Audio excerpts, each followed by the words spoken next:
Hello everyone, and we're back to the DC Extended Universe. I guess I should make a joke like I'm submerged underwater and stuff, but I'm not sure it will turn out well. And no, Dweebs, I won't allow you to use explosions to interrupt me while I'm talking because I know it's a gimmick that this movie employs, but for the sake of our intro, and since the movie is already too long, let's get this over with. This is 2018, sorry, because I keep confusing a second, but I'll mention in a bit. 2018's Aquaman, the next step in the DC Extended Universe. But unfortunately, my country came out at like January 2019, so I did associate with last year. I don't blame you. 2019 was a pretty good year for DC So, as we mentioned in movie-wise. Justice League, Aquaman just showed up with barely any backstory attached to it, and while I'd argue it was probably the most developed out of the three who didn't have their own introductory movie, he still needed one, and they delivered eventually, I guess.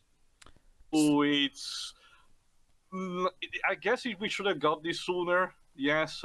But even so, I'm not sure if it would have, hyped enough for Justice League. As a movie on its own, apparently it was hyped enough because apparently this is the highest grossing DC live action movie with a whopping $1.148 billion with a budget of 160 to 100 million. So it even surpasses The Dark Knight Rises, which up until when was the highest grossing DC comic live action Wait, Dark movie. Knight Rises made more money than Dark Knight?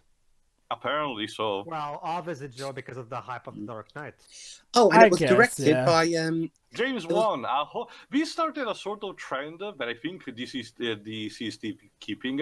Basically, Zack Snyder got pretty much booted at this point in supervising stuff, and instead was played by Geoff Johns, an actual comic book writer, and he brought fresh air because we're basically dropping the gloomy, doomy stuff tone that we've seen so far in the DC Extended Universe, and we're opting for a more colorful comic book-like style. which Mind is you, ironic because this and the next film are from mostly horror directors. director and some bits of Wool Showcase. But I'm already delayed too enough and the movie is long, so we can continue while it starts. Start before the custom Warner Bros. Logo in 3, 2, 1, click. So, would you believe it or not, development of this movie began back in 2004. But it Yep. didn't gain traction until God damn you, Warner 2013. Bros. You sunk that low. Yeah, I gotta say, the DC Cinematic Universe has to be one of the most interesting redemption stories of how you redeem a cinematic universe from, let's be honest, not being that Again, good helps to that being a Joe lot Johns, better. Again, it helps that Joe Johns kind of knows at least what he's doing. Mind you, the comic books actually suffered as a result of that. Yeah, that's the thing. Geoff Johns. Ah, First, he had to save the DC comic books universe when he was doing the New 52. Then, the moment he left to go save the DC cinematic universe, the comics proceeded to once again screw things up. Anyway, we start with a lighthouse in the middle of nowhere. with Django Fett. All right. So, for those of us who saw this film in cinemas, I did. who else did? I sadly didn't. I didn't. By the time this movie came out, I was already. Oh my god, it's Dr. Chase! Oh, dear. From Yes, that is Nicole Kidman. Yes, it's Nicole Kidman. And she's not Batman hungry this time, thank God. Okay, let me raise. As someone who actually likes this movie, let me unfortunately raise already one complaint that I may have. Unfortunately, some of the costumes based on the Atlantean armor do not fit the character design, and it's sad because in the comic book they actually look cool, but unfortunately this is one example where you just don't transpose better for live action design. What is it with DC characters prompting a blackout where they go? Don't know. It's still some residue of a Zack Snyder effect. Oh no, Nicole Kidman is trying to kill you. Run Oh god, away. she's gone crazy again! Yeah. Whoa. Also, I saw that trident. Is this Thunderbirds, Dweebs? No, Stingray. Oh, okay. Well, you woke the dog, you bitch. Okay. Yeah, you see, this is one of don't worry, audience, you're in luck with our commentary because we've got opinions from all aspects. The spectrum. Theo, Tio, who likes this movie, me, who doesn't, and the others. I think it's just alright. I really do like this movie, and Shiroi So Pedro's right in the middle. You actually haven't seen this one yet, did you, Shiroi? No. So we have Oh, even the goody. first timer Yep, experience. there you are. Aw. Don't scare the Paperino, please. What did the puppy ever do to you? And yeah, it just broke the guy's telly. Now he'll never be able to watch Captain Scarlet when that comes out. How will he ever cope? Oh, come on, Tio. That show was fun. You. What the fuck are you doing? I mean, it's fish. Maybe she is still a little crazy after being rejected by Batman. Even the dog doesn't want to know her. And yet, they'll like anyone. And yet, believe it or not, she still is acting more sane here than when she did in Batman Forever. In case you don't know about a bit of a history here, in case you don't know, we mentioned that James Wan is a horror director, but he's mostly famous for creating the Conjuring franchise, or at least giving it the boot beneath. But beforehand, he also created the Saw franchise. Oh. You know, And the Jigsaw one. So and yeah, this guy is actually pretty competent in starting franchises. And 3 years prior to this, he directed Fast and Furious 7. Huh. Which a lot of people still consider the best Fast and Furious movie of the bunch.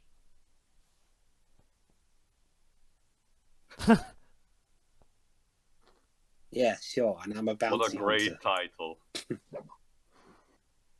The Queen and the Lighthouse Keeper. He's Keeper. played by Temuera Morrison. Yeah, Tamora Morrison. Yeah, that's why I said Django Fett. Django Fett, yeah. Well, he was also in other stuff. Apparently, Thor and Lost City of Gold. Mm. Oh, and he was in the second Marine. He was in. Even better, guys. He was in the second Marine movie. Was that good? It's better than the first one. I seriously thought the Marine 2 is all that great. Well, I can say it's better than the first one. So yeah, eventually, like any good love story, they actually did fall in love by the mere fact that they stayed in the same place for long enough. So she decided to stay on land. Mm-hmm. And from that forbidden, I guess, union, came out the character that we know, but in due time. Yeah. Hurricane Arthur. No, yeah, but this is something consistent in the comics. Arthur Curry, the name of Aquaman, is called like this because of the idea of tying him to King Arthur, the legend of King Arthur. Eventually, in the comics, he actually comes into contact with the Lady of the Lake herself. It's stupid. Wasn't there a time traveling arc where he also got to meet King Arthur as well? I think so. Okay. All right. Since we're still going on through exposition, which there's quite a bit of in this film, I'll get into one of my main issues of the film. To be honest, I'm not sure if it's because of the length, but I swear this film's pacing is off. I can agree to that, but in a sense that I feel that it's a bit schizophrenic, sometimes too fast, sometimes too slow. I feel like the pacing it's like a car that keeps stopping and starting and driving along the road. My take on it for that is that yeah, like I mentioned in the intro, one thing that Dweebs love to point out, if you heard he mentioned the movie so far, this movie has a fascination of interrupting dialogue and exposition with a sudden explosion. I don't know where it comes from, but anyway, you were saying, Pedro? He's used to do it. Well, remember, too, he's a horror director, and one of the common things of horror movies is that there's something going on, and there's something about to happen, some kind of tension, and then suddenly it's interrupted by a jump scare or something like that. But James is a bit better when resorting to cheap jump scares. Well, depends, too. James Wan has his share of stinkers. I guess it kind of works here because this isn't a horror movie, so it's a bit surprising. And time for a one-track camera fight sequence. I don't think it helps I don't think it helps either that it does the generic chosen one narrative almost to a T. The effects are serviceable in this, but they are a bit noticeable. The CGI a bit here. Yeah, that I can understand. Especially there. So yeah, she's never gonna be free from them. If even Shiro is putting that out, there's a problem. Yeah. It was just with the motion of them being slammed against the wall look a bit off. Yeah. So yeah, the best course of action for her is to return to her people. It's interesting because the Song of Sea has a similar premise, except in reverse. Reverse? I mean, isn't it kind of similar? You know, Mother has to go back to the sea. Only thing that's missing is that, you know, Arthur doesn't have a sister who will turn into a sea lion. I guess, yeah.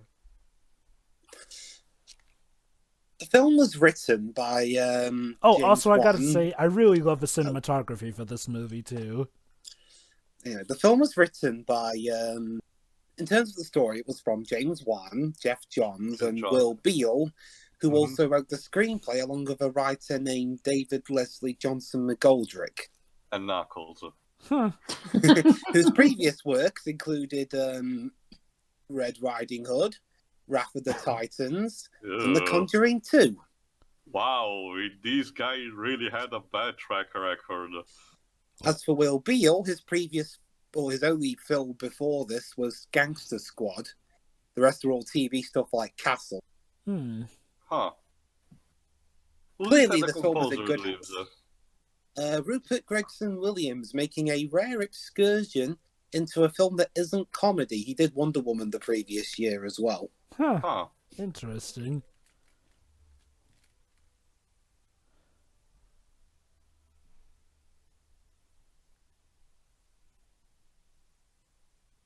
Oh god, don't tell me we're doing the freaking voice filter now, are we? I think it's just because we're in the distance. Oh, no. They were Yeah, the there boss we of go. Aquarium, so... No, that's not till later, we're fine. Apologies, I reacted a bit too soon. What does the starfish said in Find Nemo with the tab glassing? Stay being positive, stay positive. Find a happy place. Yeah. Archer wasn't more like just keep swimming. No. That's Dory. That scene where the kids start tapping onto the glass. Oh, you mean, yeah, okay. Yeah, it was Find a Happy Place, actually. Also, I did see Finding Dory recently. It was very good. So yeah, this part bit was actually also in the trailers, and I thought, oh no, we're gonna milk the shit out of the he can talk to fish joke. But surprisingly, not so much. It's like the scene in Philosopher's Stone at the zoo. I was about to say, yeah. They're here in terms of doing stuff over and over because they can't help themselves. They were saving that for the explosions. Oh my god, that guy can talk to sharks! He's Shark Boy! Shark Boy? Oh no. I honestly believe I think this movie has a better CGI than Shark Boy and Lava Girl. Without a doubt. I'm not arguing that. No, yeah. Remember, Robert Rodriguez hadn't really got the hang of CGI. 11 minutes in, we have a title. I've seen longer. I've seen longer. Apparently, The World Is Not Enough was like 20 minutes before he got to the title sequence. Yeah, so because this introduces us to one of our main villains and actually one of my favorite DC comic book characters of all time. But I'll tell the name in a while because the introduction to this villain is actually gradual. It's quite an interesting shaped ship you got there. It's almost shaped like I dare not say, it looks like a manta ray. Oh. Sorry, this is a band of pirates which operates with their submarine vehicle. High-tech pirates, mind you. They've got a submarine and everything.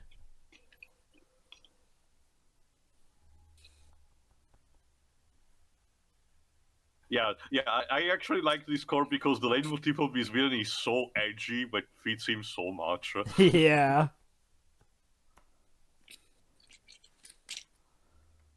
There it is. Yahya Abdul-Mateen II as David Kane. Codename, I will tell him later. So what are they going to do to the poor captain, I hear you ask?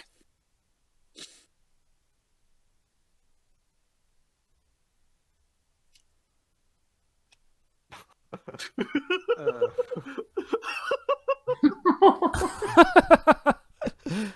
Well, Get used to this. This guy is all about that angst. yeah. And I won't tell you how to pirate. Well, it's not going to give him a you chance, know, are you? that sounds like that line from Mark Wahlberg in Transformers 4.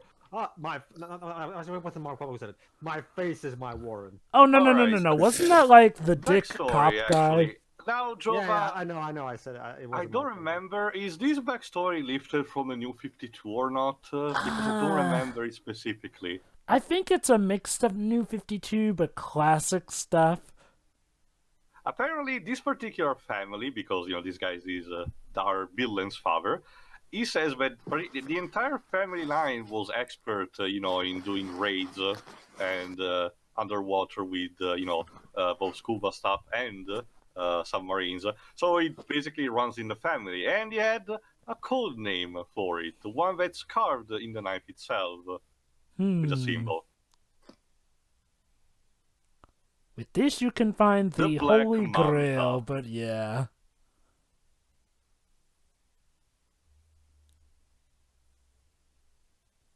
God, I love his motif. Yeah, they just drop the bass.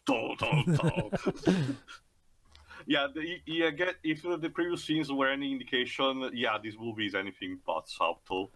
Which, works for a comic book story. This, I'd say, what really helps this movie is this is one of the movies that has a good sense of when to take stuff seriously and when to lampshade properly. As So opposed... yeah, we finally have once again Jason Momoa, i.e. Khal Drogo from Game of Thrones, as Arthur Curry, adult one. Probably thanking his own blessings that he got out before that god-awful final Mind you, season. Jova, that his character actually dies in the book around the same time, so his fate was already sealed since the start. No, T. What I'm saying is that he's probably glad that his character wasn't resurrected and brought back like certain other characters were. True, I guess things can always be worse. And yet, it's funny, even he still had bad stuff to say about that season finale. Then again, even Tywin Lannister's actor had bad stuff to say about that season finale. Everyone had. Especially That's Emilia... Especially Aquaman. Oh, snap. Sorry, that was too stupid. Well, he's part man, so... Yeah.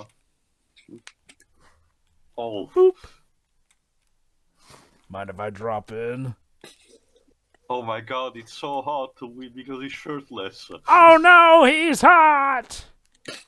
Mind you, your SpongeBob is an underwater story, so it fits more than anything here. I swear, SpongeBob fits so much stuff, it's amazing. Hell, you can even match up Resident Evil with SpongeBob, that's fitting. But yeah, there is one thing that wasn't showcased in Justice League, at least not this much, because, well, Aquaman's screen time in Justice League wasn't still that much. Aquaman is not a nice person. In a sense that, yes, he's helping the people of his submarine to be repelled against the pirates, but he's not using the kiddie gloves. Yep. Oof. What's with the slow-mo? It's cool. Gotta emphasize how cool I am I with thought that. when I saw this, I thought when The I movie saw this, glitched. when I saw it in the cinema, I thought, wait, was the screen acting up there? The projector was acting up.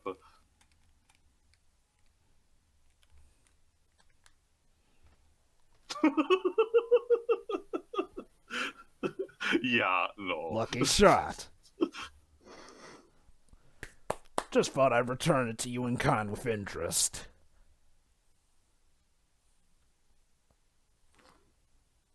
Don't worry, guys. I'm here to. Can You you were imagine if this excursion was someone's first of these these guys? I love how he literally just props up that guy against the door purposely just to do that fake out.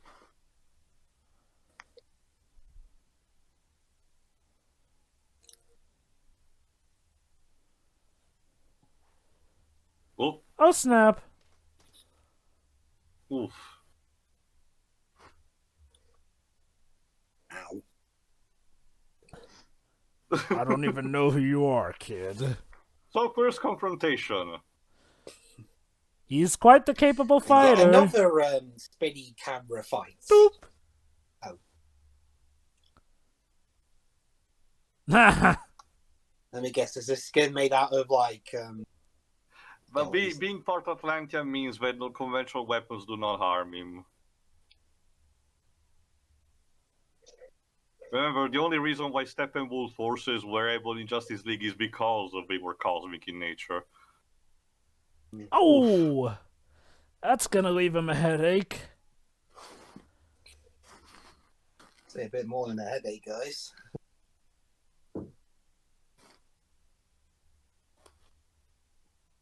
Okay, let's see if a grenade launcher actually does something. Well, it did knock him. Although you might want to be careful around those torpedoes, mate. Yeah. Mind See, your I used the correct term, yay! if Man of Steel tells you anything, you should mind your environment when you fight. Smells Yeah, like okay, smoked Aquaman is dead. sushi. Oh crap.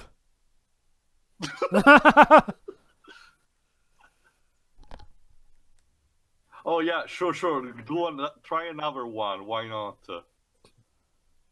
Well, maybe if he's unaware, then And he nails the javelin toss. Congratulations, Aquaman. You're about to make a person orphan. To be fair, they are the bad guys. It also looks like he doesn't seem to care, like, at all. No. Again, Aquaman is much more ruthless, at least so far, for the reason. There you go. How we. But mind you, pay attention what to you the said, it scene. was it's your own fault. Oh Yeah, snap. And this is reinforced by the fact that Black Manta's father is the one shooting the fire grenade and trapping accidentally himself. Basically, he brought all of this upon him. Aquaman's fault, ideally, is that he's not gonna do anything to save them. So Pretty tough on him, but hey, some heroes function differently, and Aquaman's just... honestly, I kind of like this because it's one way to have your cake and eat too by having Aquaman, having the idea of not being a hero while not committing a proper villainous act. Yeah, like, some people may compare this to the god-awful Wonder Woman pilot, complete right down to the lead pipe and everything, but here's the difference, though. Here, Aquaman is a guy who does want to do right, and, he could do a lot worse to the guy, but at worst he's just gonna leave him because, well, shame on you, you kind of had this coming here and there. As opposed to going out of his way to be completely violent and vindictive. Oh, fun fact also, the Wonder Woman from that pilot went on to join the MCU. I'm surprised she didn't show up in the Crisis of Infinite Earths Arrowverse. Yeah, I mean this is one thing that I've always wondered about. What? It's got water. There's water buoying it up now. So shouldn't it be easier to lift the torpedo off his legs? Not it's still too really. heavy. In fact, It's if a heavy anything, metallic sometimes water object can make with stuff... components inside. Believe it or not, Unfortunately, it sometimes doesn't water work. can make stuff even heavier, especially with seawater. Seawater! It's all about physics and density, Dweebs. A long story. And the buoyancy levels as well. That too. Complete with the dramatic music and everything. Sounds way too much like Lion King. Not guy who we know for 5 minutes. This can't be. Well, it gives a good motivation to our villain. Yeah. Obsession. You ever hear about the story of Moby Dick and Ahab? I don't know, Jerry. I don't think that story involves submarines. Well, it's the modern Netflix interpretation, Dweebs. Yeah. Oh god, is there actually a Netflix's Netflix Moby adaptation? No. But give it Although, time. would you be surprised, Joe, if that ever happened? I mean, to be fair, we did get Moby Dick in space with Star Trek: A New Generation. Or the next generation. Well, Next arguably generation, Star yeah. Trek 2 And was so- also about that. And so Jango Fett, after only just having his head sewn back on, has still been looking at the seas. Thinking about his wife. Though he looks a bit like Alec Baldwin in these scenes. Hey, Bob. Aww. Remember, Atlanta said to him to wait on the dock every day, and he has been doing that. Yeah, that's probably this is okay. At this point, he's the one guy that Aquaman really loves. Well, yeah, look at how much wasted we're getting. Yeah. You're like an Asgardian, but underwater. I think at this point, the previous major film that Tamora Morrison was in was Moana. Also, look at this guy. He's a DC superhero who's not an orphan and gets to regularly visit his parent without being banished from his homeworld.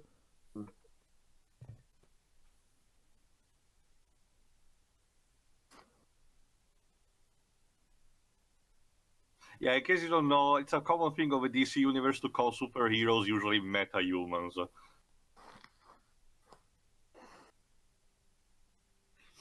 Huh. Well, Dad, believe it or not, just a few months ago I dealt with an evil alien. It's kind of funny, this movie barely references Justice League, like it's a throwaway line, but you will see later. Well, I mean, that's interesting thing. This film does take place after Justice League. It does. So yeah, let's just say he doesn't care for Atlantis because as far as he knows, Atlantis killed his mother.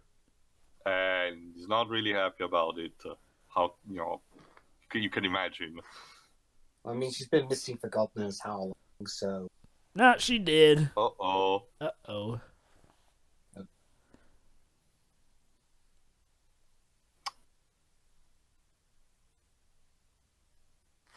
Oh, no. Wink. Yeah, just go with it. Oh. Selfie! Oh my god! Citizens that aren't a-holes to superheroes! This isn't the Marvel universe. A Jim. selfie jokes where they actually managed to like. What Yeah. witchcraft is this? I know, right? I always get a kick out of that scene. Like, I love how subversive it It is. kind of reminds me of Suburban Commando, where he finds the hillbillies and he's like, "Oh, you're gonna kill me," and all. touch me, No, man. we're gonna sue you. Oh, that is so cute. You forgot the most important detail of that line, Teo. You nuts? It's the 90s. We're gonna sue you because apparently the fact that we're in the 90s is somehow relevant to that. Oh, okay. Now I can go into Go on. issue with the film. Okay, I get it. We're underwater, but I mean, other underwater films with characters speaking underwater didn't have this annoying filter over their voices. I suppose they're trying to be immersive about it. Anyway, so Atlanteans work in an interesting... Immersive? Half the time I could barely understand what they're saying. It's a good time I got subtitles on my Blu-ray now. Huh, I never had trouble understanding what they're saying, but then again, I guess I each can speak experience only for my varies. country's dub and say it was fine, so I guess the audio mixing was better there. And now here's the other. Oh, Willem Dafoe! With our other major villain of the movie. Yeah, it's the wonder people like this film. It's like the MCU all the way down to a boring villain. Sharks versus seahorses. Who will win? I'm gonna put money down on the Sharks. Oh, and Dolph Lundgren. Yep. Instead, our villain is played by Patrick Wilson. Also, yeah, It's interesting because Dolph Lundgren was in Creed 2, I think, earlier in the year the film came out, I believe. It's so weird seeing Dolph Lundgren as a redhead. I know, right?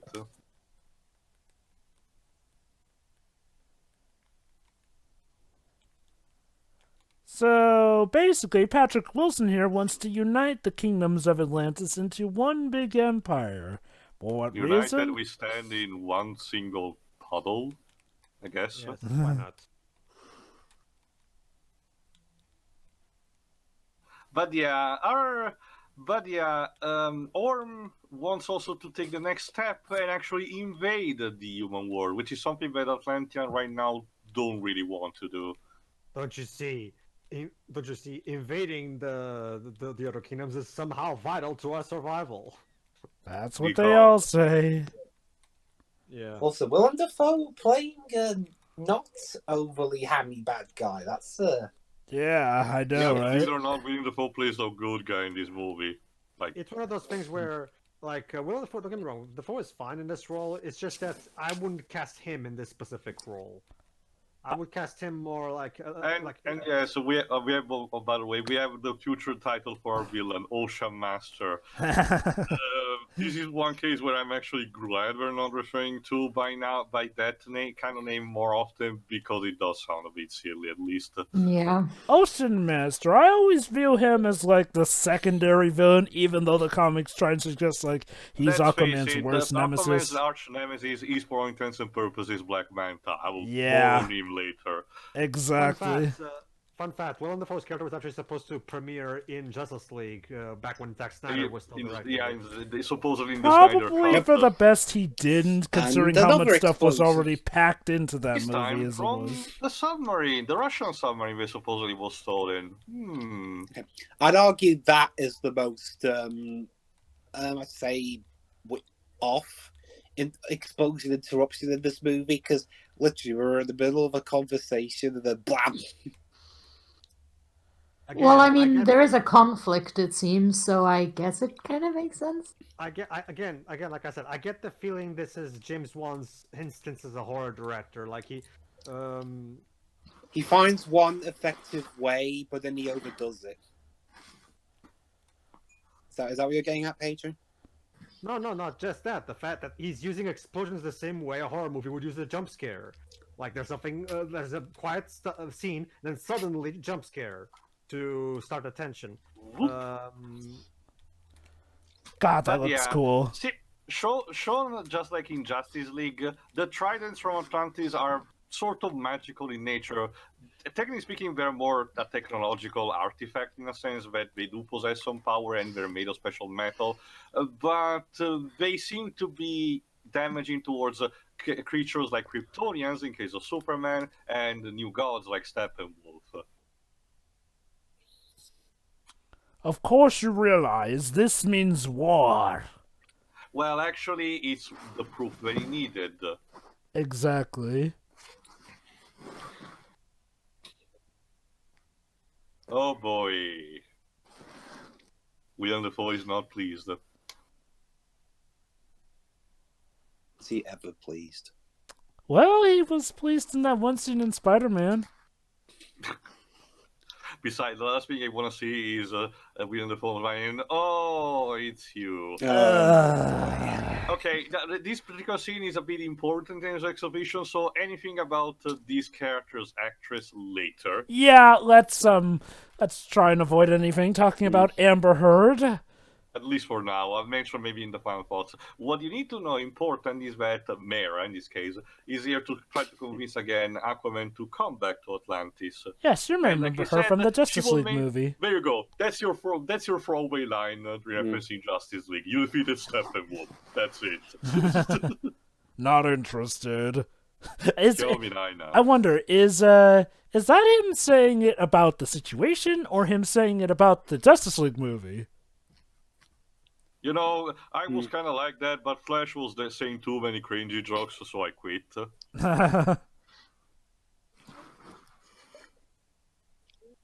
And I'm going to be honest, you know, not even taking the actress's personal life into this, I don't think she's very good in the role.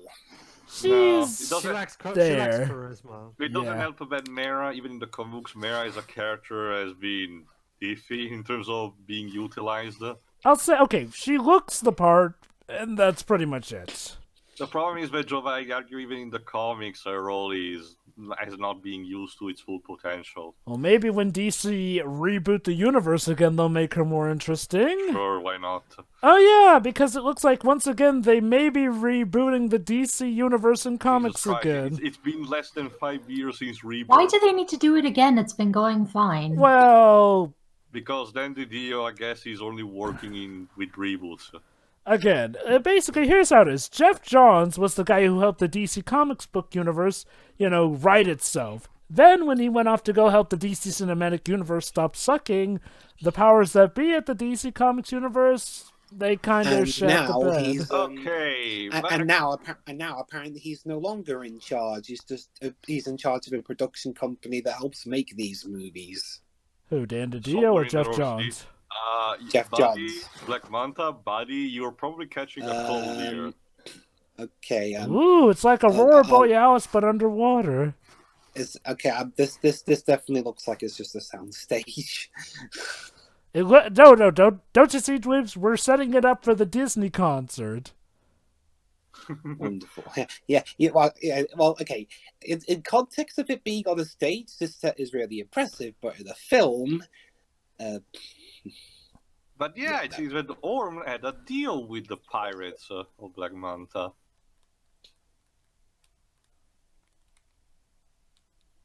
He is not one of us. no, I am your no. Here's your coins, dipshit. What? Sounds like a great deal. One, they will have to think about it. Yes. I mean, you at least give a bit to him. I was gonna pick it all up, you pricks. Sucks. All right, Shiroi, question: Yes. have you watched Ponyo? I have not. Oh, Oh, but it's a boy. shame because this city is almost a lift off from it. I know, right? I'm almost surprised that they... Oh, wait, then again, knowing Disney, they probably have the rights to that stuff. Well, I guess Western distribution. So yeah, Actually, Disney only owns the Western distribution. Yeah, that's what I mean. So, yeah, since they Giant recently Tsunami. released on Netflix in Europe Yes. and other locations, they weren't from Disney, so Well, yeah, but Disney does allow still some of their stuff on Netflix as they, little by little, pull it away. And oh snap, yeah, this is pretty much taken from Ponyo! I mean, Aquaman can take this, but his father not so much, so it's important to get him. Oh god, Ponyo's on a ham-raving craze again. Damn it. Where's Liam Neeson where you need him? That was such a weird casting decision. no. Come on, guys. If you're trying to interrupt their peace, why don't you stop? Why don't you have the tsunami triggered by an explosion? You guys are good at that. So yeah, Mera has abilities of manipulating water in minor capacities at the very least. Atlanteans are an interesting case. You got your usual foot Yeah. soldiers who They're cannot both go up on the technological surface and without magical any at the same special time. armor here. But then you have the royals who have special powers, let's just say. Unlike with the Norse pantheon in in the Marvel comics and cinematic universe to an extension, Atlanteans are much more magical in nature because the DC multiverse prefers to operate on a more simple premise in terms of magic. Instead of say, oh no, it's just a different form of technology. Oh my god, she's a waterbender! Pretty much. So This film was made by question, Paramount. Is, Yeah. is this a better water? Is she a better waterbender than Korra for you? She's a better waterbender than Um, anyone in the god-awful movie. Tio, actually, I'm gonna side with Cora on this front. Sure, that's why I asked the question, please. Cora Yeah. has somewhat of a personality. I'll give her... Hang on, wait, didn't you two meet in Justice League? Yeah, I think He he kn- already knew the day. What? We're pretending that movie didn't happen. The Okay? way this But movie this is... takes place did. after Justice Okay, League. the way this movie is written, it feels like, okay, we do know each other, but just in case the audience didn't catch Justice okay, League. you're telling me that Aquaman never asked your name for all this time? Yeah, this Nope. is like the last Airbender movie. Okay, to be fair, I would believe if Aquaman had the social skill of a potato, but he does not. to be fair, as Well, we've fair- to be well, fair, fair as we've considering- established, Aquaman doesn't really want anything to do with Atlantis, so it wouldn't really surprise me Could if at you know least he ask didn't. him her name. But yeah, this sends a clear message. Atlantis is on the warpath, so if Aquaman doesn't do anything, it's gonna be a problem. Oh boy. Don't worry, guys. Lex Corp is gonna take care of the damage as usual. Of course they will. Oh wait, no, isn't the guy in charge of LexCorp currently imprisoned? No, remember, Jova, he got out by the end of Justice League. He's forming his own team, which we'll probably never see. Also, Shirei, pay attention to one of these guys. He's gonna show up later, surprisingly. One of the newscaster. Wait, they're in Lisbon. Huh. Sorry, Pedro. Guess you got hit too. Wow. Look at the bright side. They remembered Portugal. Luckily, Pedro survived. He was. Well, yes, otherwise he wouldn't be here. He was asleep when it happened, so it's okay. Okay. Shall we? Oh, goody. Well, since we said we do the Yeah, it's time for basically DC's gonna showcase a bit. Aquaman remembering his memories when the False character trained him. Oh God, Willem Dafoe turned into Amber Heard. It's gonna go back and forth with these three. Is James Wan British, Libs? Sorry? Is James Wan British? Australian. Still close enough. 360 shot, I guess. Well, Australia. Okay, let's mention these Libs. Come on. Okay, but around the time the song was about to release, Amber Heard's now ex-husband Johnny Depp was accused of abusing her. Although allegedly, I should stress, now By the time apparently it was the other way around. Yep, and there's word that Johnny Depp may have lost his role as Captain Jack Sparrow over this, so if the trial ends up going in his favor, turns out Disney done goofed or got way ahead of the curve. Because long story short, don't expect the character of Mara to appear in future movies, at least with the same actress. He basically spent months quietly compiling evidence and then dropped it suddenly. What I liked about this scene is how they use it as exposition for how Aquaman's power works and to showcase some more spectacle. Similar, again, to Thor, the whole idea behind is to showcase how interesting, varied, and beautiful but scary the ocean can be. And that's the idea that we're going for at the very least. Yep, I really do like these scenes, actually. Again, Willem Dafoe gets to play a friend to a childhood character without going crazy. I'm looking at you, Beyond Two Souls. It helps that one thing that Geoff Johns is good for, at least on paper, is to create entertainment value. You can argue that it can be cheap on a surface level. I absolutely agree on that. Which is interesting because he only co-wrote the story. He didn't write the screenplay. It makes sense. Geoff John is a guy who knows when not to overstep his boundaries and let the main people at the helm do it. He knows how to create a story that entertains and keeps you engaged. Hey Pedro. Turns out your country was affected by that tsunami. Yeah, I'm aware. So they remember Portugal. Well, that's the thing.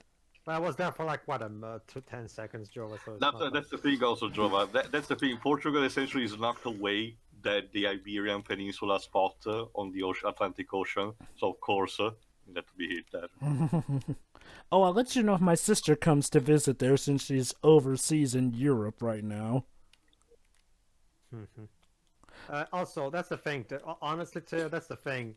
Regardless of the reason, at the same time, the Pirates of the Caribbean series has been run into the ground. So, if anything, I'm at the very least glad it's finally over, even if not for the best reasons. You do know that they've already put in plans for a 6th one, right? Yeah. Well, they're gonna make a movie like that without Johnny Depp. Apparently without Johnny Depp, unless Johnny Depp proves his innocence, in which case they'll probably take him back, like with James Gunn. But what exactly makes Disney think that that people are gonna be interested in a Pirates of the Caribbean movie without Johnny Depp? Oh well, get this: their plan is to try and introduce a new female character based off of a new female character from the ride, known as Red. Anyway, whatever. We arrived at least at the... Oh my god, it's Tron Legacy underwater! Way towards Atlantis? Seriously, it looks like the Jetsons, but underwater. I mean, it looks cool, but still, it looks like the Jetsons just underwater. I was gonna say it looks like Tron Legacy underwater, but that works too. Well, there's enough neon to go around. So this is neon aesthetic from the entire movie. I guess after Guardians of the Galaxy, everyone wanted a piece of 80s nostalgia. I guess. So I guess this is an alternate reality where Tron Legacy wasn't axed down and just went underwater instead of down under. Well, technically, guys, if you swam fast enough, you'd be able to avoid the cannons. Yeah. Totally safe. Well, I said maybe. Well, Dweebs, there should be an instance where we should avoid, appearing in the cannons, but this is a movie, so we're working on the idea that since she mentioned will come into play later. Is it going to be? Is this going to be? Oh, apparently it's easy to get through customs. Well, then again, you had a clearance. So. Yeah. It helps Well, when you're mind with... you, I mean, how they could explain? By the way, who's the other guy? He's with me. But yeah, trying to go back to what I was trying to say earlier, that's the thing. When it comes to the pacing whips, there are certain aspects, like for example, there's going to be a certain subplot involving these two in particular that I think was unnecessary and probably should have been cut from the movie because there would have been a lot more interesting stuff to do with that screen time, like flesh out the world of Atlantis a bit more. In regards to I takes on definitely dig Atlantis, the aesthetic of this. Yeah. Atlantis never, depending on the overall, Atlantis always had an inconsistent design, unfortunately, in the comics. But I kind of dig this, the idea of mixing the technology with the old classic Atlantean stuff. oh my god, so it's basically an underwater Wakanda. And these kinds of cities, I'm pretty sure. Yeah, I don't mind these kinds of places being CGI because there's a lot of complications, to try and to do these practically. How you're going to move the camera around properly and all that stuff. So I can let it. No, I'm not going to go there. Sure. Look out, there may be a shark after your fork there. Yes, in his pocket, in your pocket. You know, I'll give Amber Heard this. She could cosplay for quite an Ariel. Guess what? Only the nobility and highborns of Atlantis can actually breathe outside of the water. Yep. Weird. That's why, for example, stuff like people like Orm, no, not like Orm, but the other guards needed to use those suits that contain water in them.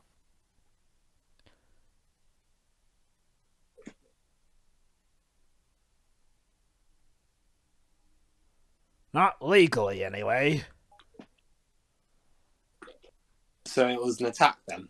An illegal attack. The worst kind. Just a different way to phrasing it.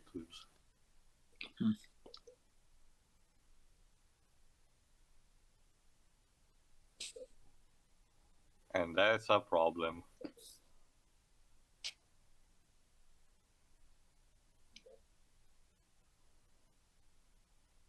But we're only 45 minutes into the movie. Dude, I want to just drink beer in my bar. Come on. Seriously, is it too much to ask that I get to relax without this heavy responsibility placed on my shoulders? And yeah, he's right. No one's gonna take someone from the surface seriously. Unfortunately, Atlantis works mostly old school in terms of birthright and all. So you can just install a new republic or something. A piece of paper. Oh, yeah. Well, it's more cloth. Well, it was cool. It was effective against Steppenwolf, Aquaman, but it's not enough. We need a more powerful weapon. You need a gold one. Yes, shiny and all. Being about stories, they tend to be real. Exactly, which prompts up an explanation flashback. Yeah, it has less prongs, but... Ooh, Poseidon! Maybe Wonder Woman might know about the that. first ruler of Atlantis. Yeah, apparently possessing this trident allows you to extend your control over the creatures of the ocean. Although, going off of what we know, thanks to Wonder Woman, Poseidon's probably dead, thanks to Ares. Oops. Yeah. God dang it, Lupin. And yeah, so now we're integrating the classic Atlantis myth, the classic advanced civilization that thrived upon the ground, but of course, they stroked too much against close to the sun, and they inevitably fell. Steampunk and everything. Wait, hang on. Still thought the Earth was flat? There are people that still do, Just pretend we don't exist. We're talking about the norm here. Oof. Oh. According to Futurama, it was because of the Coca-Cola factories where these people managed to start breathing underwater. Yeah. Don't you guys just hate it? You're just enjoying your everyday life, and then an EMP goes off into the ocean. Yeah, and then you have to adapt to fish life. Well, okay, everyone drowned because they couldn't breathe underwater. But Yeah, yeah, actually, the they're different mystic. clans evolved in different ways. Or mention that the two clans are unsavageable. One is dead, the other turns into savage beast. And one turned into crabs. Yeah. Still, the original Trident is being sealed, the remaining mystery. So guess what? It's a scavenge hunt. Then. Ooh.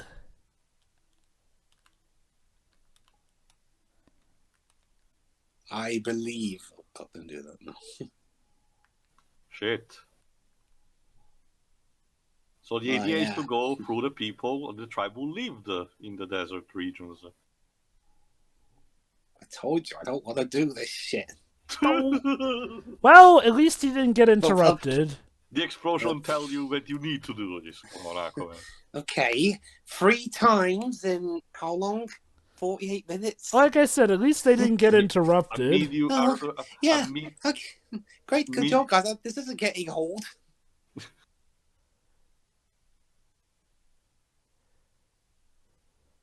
Boop. Illegal entry. You came with the one who had authorized clearance. Well, it's best to not try to, cause accidents. Whoop. Don't mind that.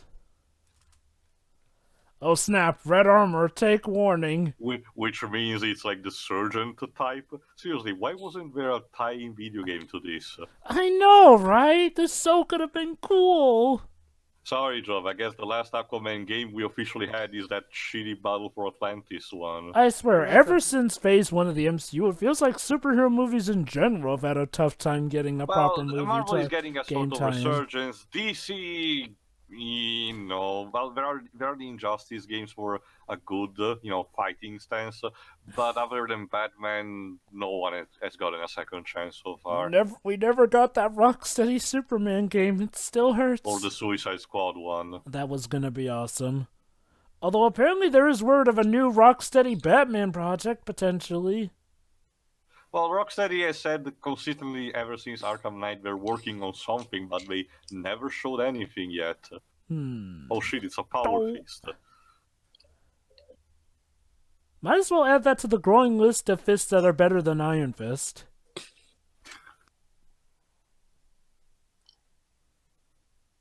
Sorry, we need to leave him behind. Oh. Bye then. Well, I mean, he can take these guys. Yeah, great job he's doing. Ow. Well, that was polite of him. Well, you can kill him. Also, so... Jesus Christ is probably like, what is this, an Apple store? What are they torturing him with then if there's an Apple store? It's a good thing she is bird. Otherwise, jeez. I mean, you couldn't secure those chains to the walls or something. And knowing Aquaman, he'd probably tear the walls off. Yeah. What? Those walls? He in a is place pretty... he hasn't really been to in aeons. Dwibs, do not underestimate his strength. He was able to pile drive an entire submarine once.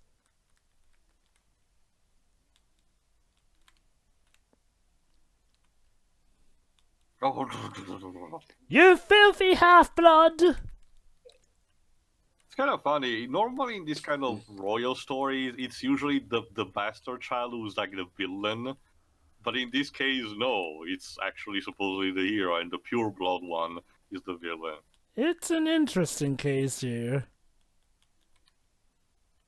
Going back to the Arthurian cycle, it kind of fits, considering the original Arthurian cycle, Mordred, who was the bastard child, was the villain, so...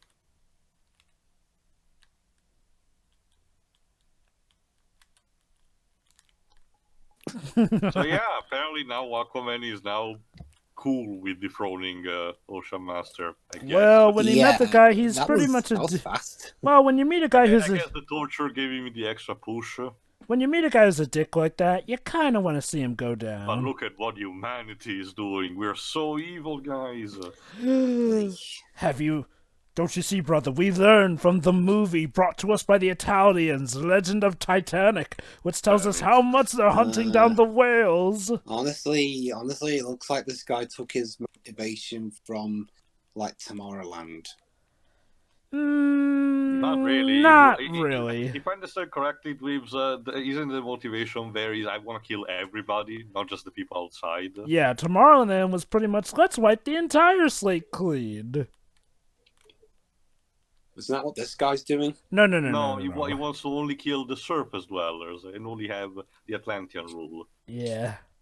He wants to make It's more racist than that, Dweebs. Yeah. So yeah, trial by combat it is then. Well, it's a fair fight, technically.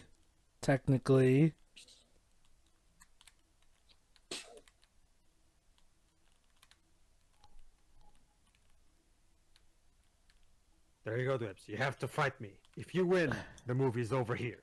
If you don't, you have to watch the rest of this. Well, I mean, considering the pacing of this... Well, If this considering was the in pace... animated form, it could have worked, ending in here now. Well, considering the pacing of this movie, it does feel like we're at the final fight scene already. I wouldn't say it feels like that, per se. I will say, though, it does feel like we're reaching a good midpoint. So, time to gear up and strap on for war. Gladiatorial combat, which Aquaman is not really prepared for. He's more of a brawler than anything. Serious. Hello. Hey. All you need to know, Shira, is that the idea in a scavenger hunt, Aquaman will have to find a special trident, the one supposedly from the progenitor of the kings of Atlantis. Unfortunately, he's been captured in the process, and now he's going for a one-on-one fight against Orm. Problem is, his training is very limited, as we're about to see. All Let me right. check actually instead who plays the teenage version of Aquaman. All right, kid. I want you to know. Also, explosion. That wasn't really an explosion. Anyway, all right, kid. From now on, while we're training, you will be known as Sharkbait. Brouhaha! Anyway, young, 16-year-old Aquaman is played by Kekoa Kekumano. I'm just checking his Interesting name. IMDb. Is he Hawaiian like Jason Momoa? I don't know necessarily, but he has been in. He's been in Inhumans. Well, nice step up for for the him. career, I guess. I'll And say. Hawaii 5 and Hawaii 5-0. So yeah, find the right spot, or otherwise your point will be blocked, which, that's what happened. I wonder if this will be reincorporated later. Yeah, one thing that I can give instead to a criticism of the movie is that the foreshadowing in the Chekhov's gunning for this game is more blatant than anything. You can clearly see a mile away elements will be reincorporated later. Some of them I don't mind because, they just happen to work. Others feel, I don't know, a bit too intrusive, I suppose, if that's the term. Oh, yeah, that.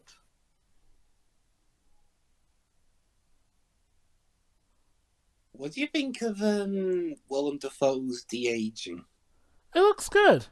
Well, Dibs, mind you, you're looks talking with the fine. person who didn't mind the young CGI General Tarkin in Rogue One, so take my opinion. For I think what it's better looking than de-aged Tarkin. What doesn't? Well, I guess in this case they had an existing actor to the Joe, instead of a CGI complete one. But not Joe, I can answer that question. Well, okay. Stuff that, came out around the time. Stuff that came out before that, obviously, did not look better. Oh! Parallels. I actually do like those neat transitions from past to present.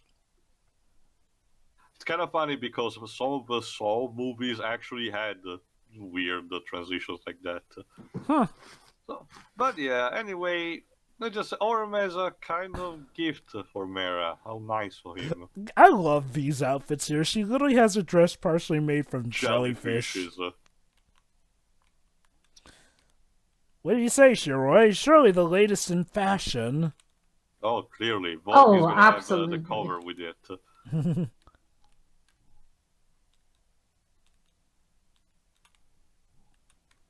Okay.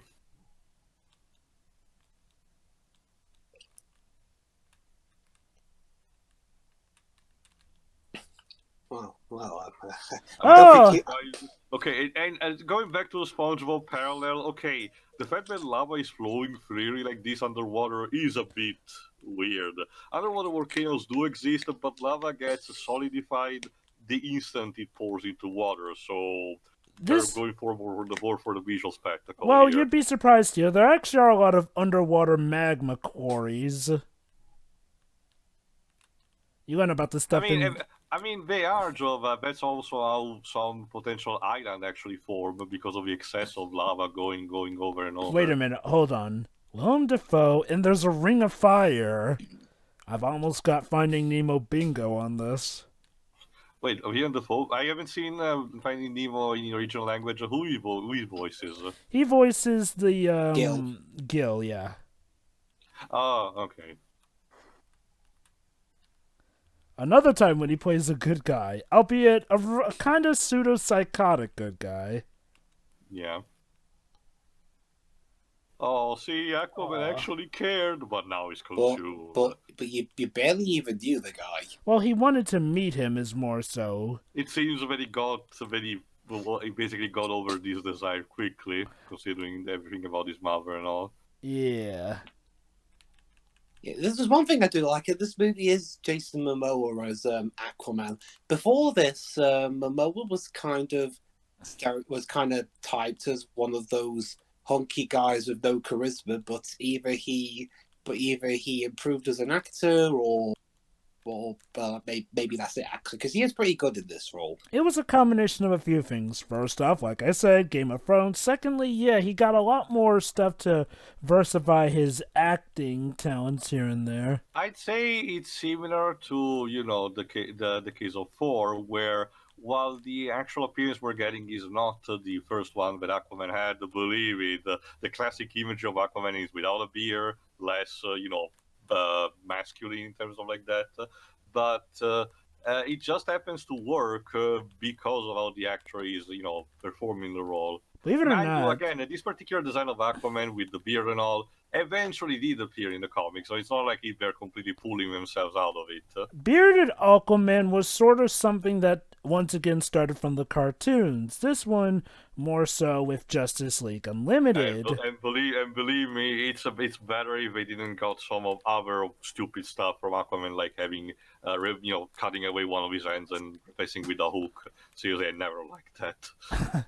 Oh, but Tio, wouldn't you like to call him the Hand? No. Even without that Ellsworth story, Jova, everything they did after Aquaman lost his hand was stupid. Okay. I'd say this Justice League Unlimited did it well.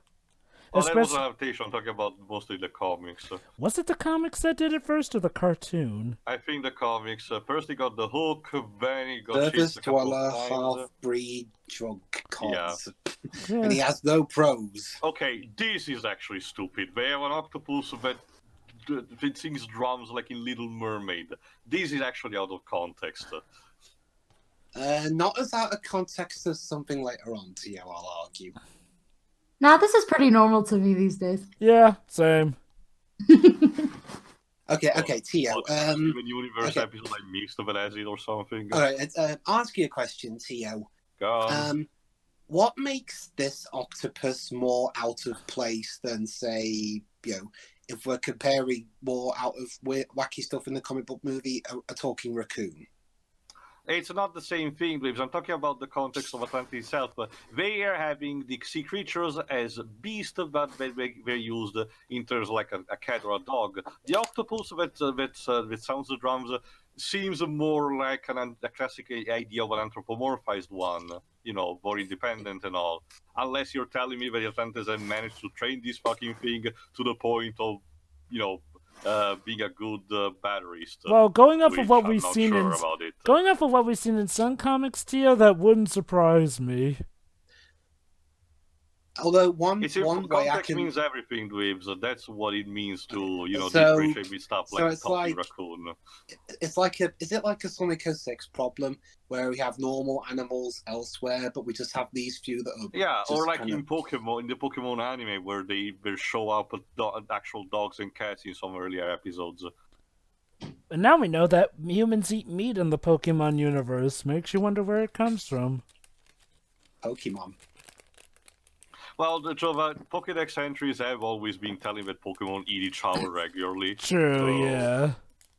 mind you, the Pokédex entries are kind of like their own separate world and all, but... Bang up job we're doing at protecting him there, mate. Well, Dweebs, again, he cannot intervene. It's more like the fact that, like I said, Aquaman is not suited for gladiatorial combat, he's more of a brawler. Yeah. Normal fight. One thing I It's will like say. Kai said, Whoa. he's good at surface combat, but he's not good at underwater Webs, combat. Okay. One thing I'll say, as interesting as it is to see Willem Dafoe in a role that isn't villainous, one thing that I feel is holding him back, I think it holds almost every character back, is the dialogue.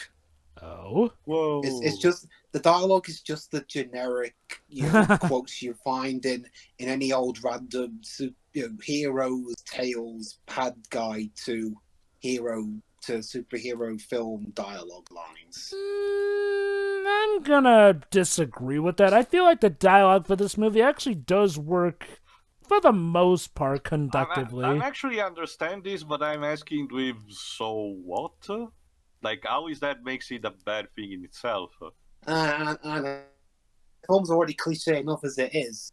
With the old chosen one thing, the dialogue isn't really helping that. Are they really doing a chosen one? Well, it's not so much a chosen one okay. story, so much as it actually, is. I can understand the Jova, but in a sense, don't you think that this is the kind of story that playing tropes straight doesn't make it weak? Especially since this isn't, and especially since this is an adaptation off of a comic book. So in some sense, unfortunately, Aquaman has no chance, and the trident of his mother is shattered. The ones that he used against Steppenwolf, unfortunately. Again, reinforcing the idea that in his current state he's not a match for the legacy he needs to uphold. So I guess the moral of the story is pay attention to your training. Oh no! He paid attention to his training, but he wasn't ready still. Actually, you haven't killed him yet. Well, allow me to handle. Oh, cheating! Boo! It's like that scene in Warcraft, the movie, where they just cheat and. I totally did that, by the way. I used my eyes. I used my mental telepathic powers. Telepathic powers, yes. Shit. Oh, crap. Oh my god, Aquaman's winning without doing anything! How is he doing that? Cheaters never prosper. Okay, well, okay, granted, Aquaman didn't ask for it, so... True. It's Mera taking the initiative. He's kidnapping me! Totally! It's not like he's cheating, so... Zach Okay, Morris! I will say this in connected to what these were mentioning about the pacing before. The entire fight... Oh my god, I like how he says, okay, so we're doing things a little out of order. Yes, the entire fight with Ocean Master feels like it could have been placed in another point of the movie, because now aside from this escaping, we're gonna see that we immediately start the scavenging hunt. So ideally, you could have had him be captured immediately, and then when he escapes, he has the meeting with Mera and with the post character, telling about the trident and the need to get it, and then they go on the scavenging hunt. I think it's funny how he himself literally says, okay, so we're doing things a little out of order, so I'll go get the trident and then I'll face Orm. Oh, don't get me wrong, I do appreciate that, this film is trying to add some levity back into this. Okay, sorry, give me a second. Shirai, one minor question. How are you feeling considering all this constant bright light? I've moved away from it. Okay, go on. Also, they literally as have their own London Eye down here. Sorry, go on. Anyway, like I was saying, I appreciate that this film was trying to add some levity back into the DCU, because it got criticized for being too dark. Mm-hmm. I just think the film after this did that thing better. Well, Dweebs, I guess you can say in this case it was a step in the right direction, and the movie after it continued that. I'd say that. Unfortunately, it's hindered a lot. Again, I agree to disagree, but I can see why it may feel like that. I mean, Aquaman is a concept that, they took a very interesting idea tricky. with here. It's tricky because the Aquaman unfortunately had to range between two. DC seemed to have like a two size Witcher. With Aquaman, either is a complete wimp that gets ridiculed because he talks to fish, or he's made too much badass, and at the point becomes unbearable or just uninteresting to look at. And I guess that Jeff and the others wanted for this movie to have a middle ground of sorts. Which I feel that they accomplished very well. I mean, honestly, it's something that Well, they've... that I guess depends, unfortunately, Java. But hold on. Again, Aquaman is you. Speaking of talking to fish. Oh, it worked for Pinocchio, of course. Okay then. Never mind the fact. Which Pinocchio? Yeah, we'll learn later. Never mind the fact that in the original Terry was a giant shark and not even a whale. But I'm digressing. Everyone remembers the whale now, though. It better not be the 2002 one, which sucked no matter which version of that you watched. By the way. What? You mean you didn't like seeing the role of Pinocchio being played by a grown adult? No, what I mean, Jover, is the English dub of that film was lambasted more than the original version, but version. It wasn't that much better, unfortunately. I saved your life. I saved yours first!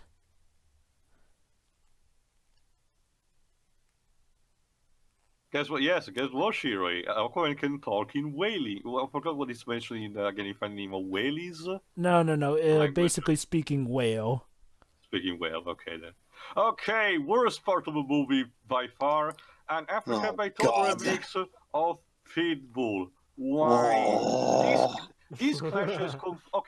This clashes completely with the rest of the movie, and it's made for a cheap joke because we're getting to Africa, to the Western Sahara Desert.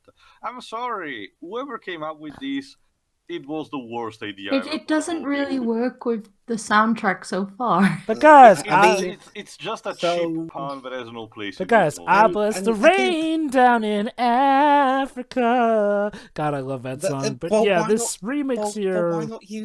Why not use the original so you get a crappy Pitbull version? Or hell, how about instead of a reference to Lawrence of Arabia? Well, Dwibs, here's the thing. The way the music industry works, they think, wait, you're using this song? Hold on. Let us remix it so we can make even more money off of that song. And selling on iTunes and all. That said, though, don't get me wrong. I love Pitbull. Guy's a great singer. He did a great job for Men in Black 3.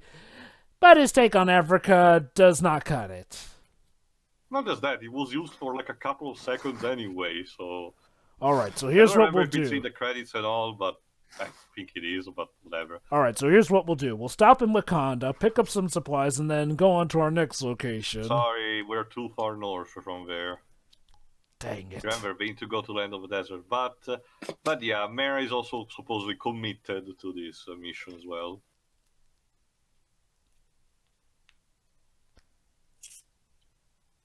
My ears are aching at the minute, so I know how you feel. I mean, it was just a few second segment, but dang, that bad. Don't get me wrong, I don't care for it either, but I wouldn't say it's to the point where my ears bleed. Oh, it seems we're managing to track him then, but how? Question though. Where did the other villain go? He's coming, Dweebs. Well, he's more interesting than this guy, we'll so get I'm to him, don't worry. Comes back. Even if how we see him later on is a bit odd. So yeah, if he wants to keep the alliance, Mera has to come back alive.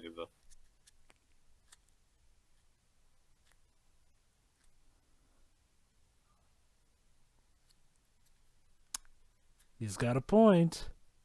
Oh, I hate when you got a point. Oh my god, Willem Dafoe plays a good vizier. I don't believe it. I seriously don't believe it. He's a good guy and he's a vizier. This is the bizarro version of Aquaman. Wow. So the vizier is one of the good guys. Wow.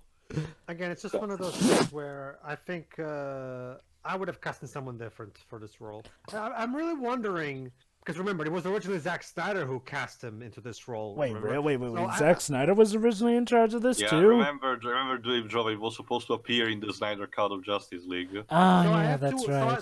So I have to wonder if Snyder, because knowing Zack Snyder, he probably was planning on making his character an asshole. So Indiana Jones much? Seriously. Speaking of James Wan, the pilot is played by his longtime collaborator Lee Wanell, another fellow Australian movie maker who works with James Wan a lot, as I just said. So there. Poof. Jesus. Now that's how you use a swear in a PG-13 movie.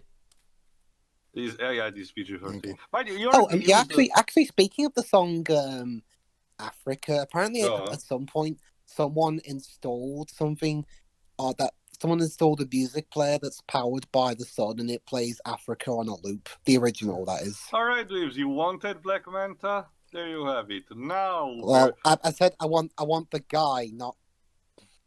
well, yeah, Because that's a monkey's paw and a half, isn't it? he needs the. Well, as we see in the beginning of the movie, he has the obsession, but he lacks the tools. Mm-hmm. So that's what Orm is supplying. So, but Orm is, just a bit more That's humble. rude, walking through him. A straightforward Atlantean armor with some minor weapons. So yeah, while Orm can't kill Mera, if, say, a human happened to kill Mera, it would be an out of his accident. hands.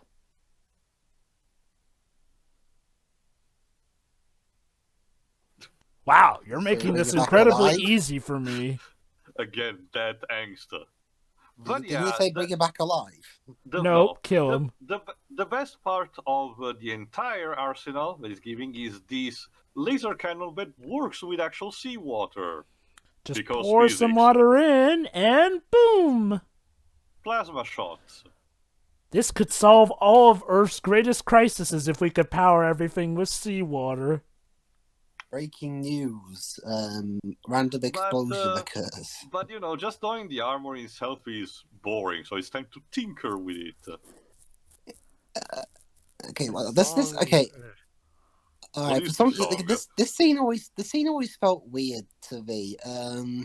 Yeah, he's mostly played as a really straight villain, and he acts all straight and that, but this thing kind of feels a little bit Also, weird, a bit of especially fan around service this. for the audience. He wants to reconvert the weapon for his helmet, so let's try to test it. Oh shit! Oh crap! Shit! Yeah, maybe it requires more testing. And unfortunately, one side effect where it melted part of the head, so the eyes will need to be a bit more separate.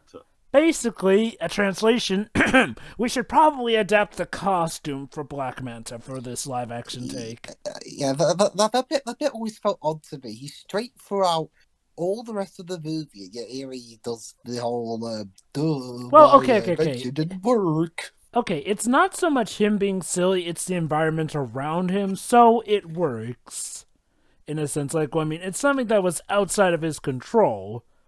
And basically, Not to mention, he was literally thinking with technology that wasn't even his own. Yeah. So. Yeah, great. Great desert. The kind what of is that? Pointless bickering. yeah, this is another thing. As you can probably guess, Shiroi, these two are going to become a thing, and the romance is not exactly stellar. No, I actually agree on that. So Yeah, they spend half their screen time just arguing like babies. for comparison... that's typical in stuff. That's not the issue. The issue is that they don't have much chemistry, the actors in general, and the dialogue is not exactly the best in these sequences. But don't worry, guys. I'm sure it will improve in the sequel. well, maybe they're just recasting a different actress. Who knows? Whoop. Wah, wah. Whoop. He didn't see that coming, so no, fuck you, Mira. Whee! I'm not even going to ask whose bones those are, but they make for a great Well, slide. Yeah, it's so convenient with the Yeah, form. we're so slide. doomed that a king can't predict absolutely everything. By the way, that Kingdom of king... Deserters. Get it? Deserters. It's in Oh, the ha desert. ha ha. Hardy. Oh, hey, now we're in Indiana Jones free. The ancients that Or- named these places had very Mind weird you, senses of the humor. Atlantis direct to DVD sequels actually has one of these segments taking place in the middle of the Well, American desert in that case, well, but as Atlantean ruins. Oh, yeah. Well, yeah, he did find it accidentally, but he still found it. So yeah, it's true. What the hell are you on about, Mira? So this is where they forged the tridents. It's not been well maintained for obvious Well, reasons. Yeah. Well, they found the mold. Well, they don't have much use of it without the actual everything. So they better just find the genuine article. Well, it's at the bottom of the sea. Unless we want to make another. Nah, we can't do that. No, unfortunately. Well, the original molders are dead. Yeah, Gears. the actual deserters, the key around the keynote. All right, let's see if the contraption works.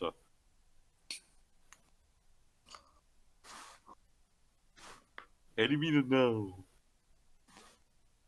Okay. Huh.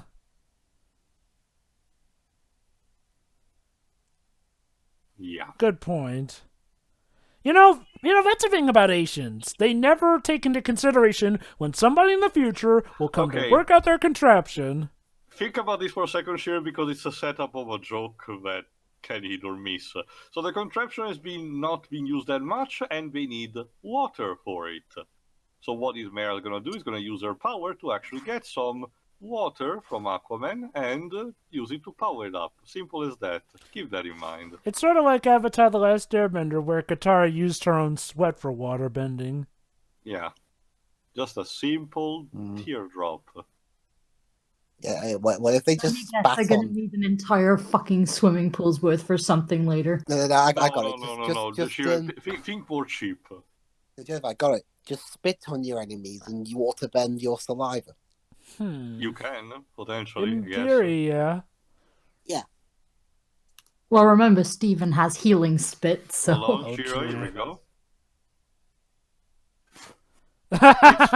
It's funny because some people that are fans of the Saw movies mention that sound traps could be actually activated by pissing in them. So Although Oh I'm my not sure god, this is so is exactly that the kind of James place Wan for a taking key that? joke, That's so- an interesting one. taking the piss.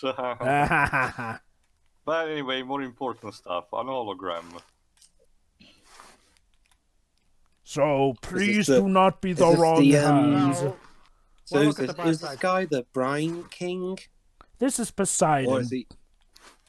Oh, but Well, look at the bright side. Though. This didn't make a movie reference along with the pissing joke. Again, Dweebs, this is Poseidon before Lupin killed him.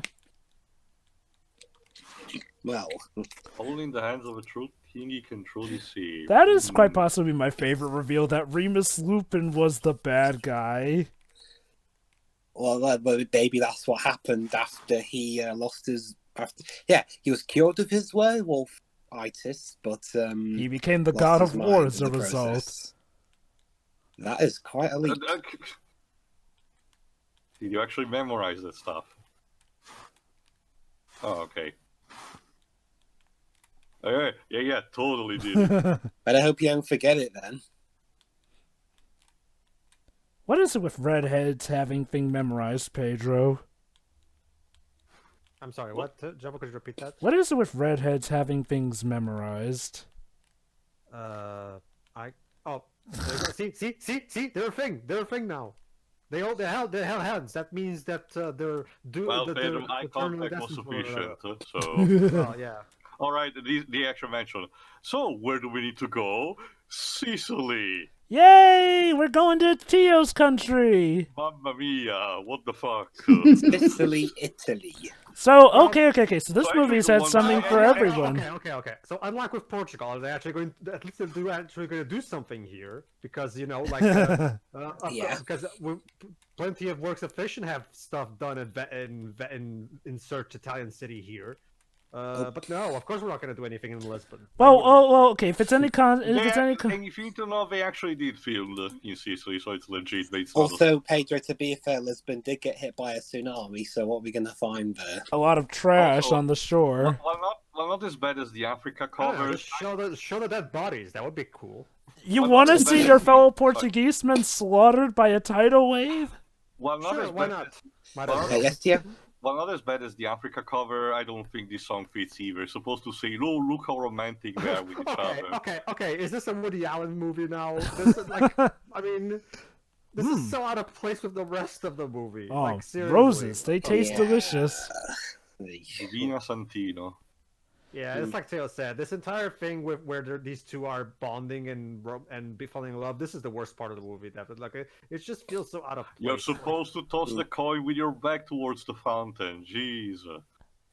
I mean, yeah. Oh my I God, know, mommy! Italy's The water is dancing. I mean, yeah, I get it. Italy's a nice place, but Mommy, look! Italy has magical water. actually, I can't believe by looking at the extra, but they're actually Italians that we filmed on set there. Nice.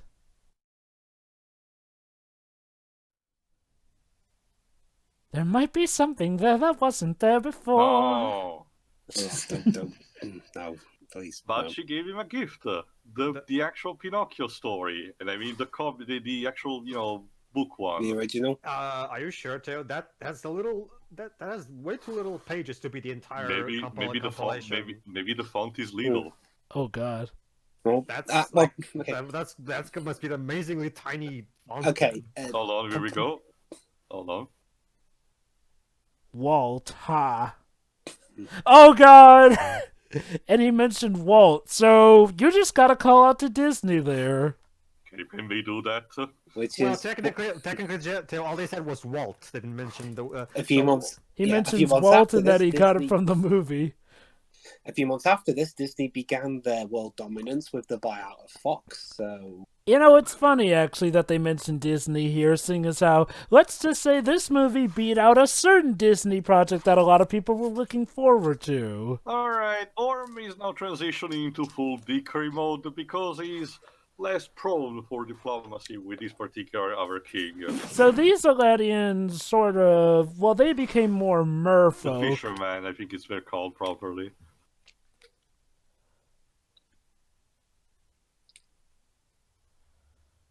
Boop! Long live the king. So, but however, Orm is not gonna take over, but instead have the heir to the throne being elected as a puppet governor, because of course it's a fucking child. I'm sure you won't make the same mistakes your father did. This reminds me of one of those Darth Vader Marvel comics where Vader literally does that to a certain civilization. He has his two droids kill off the king there who was trying to kill him while he was there, and basically takes the hand of his daughter who's trying to shoot him, and basically coordinates her as new princess, and gives her a gift, the last remaining piece of Alderaan as a reminder for any planet that goes against the Empire. Alright, Aquaman in this case, he actually has a right idea, and look with the ball that they got for coordinates. All they need to find is the right place. So let's see, we With got some historical value, because they just happen to be in the right place. yeah, and I'm the true king. So Marcus Agrippa, no. No, not Scipio either.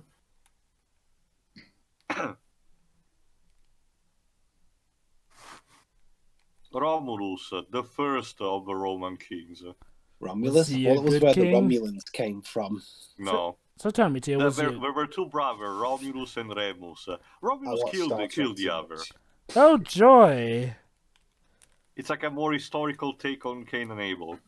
They literally went full, you do not cross this line, and he did.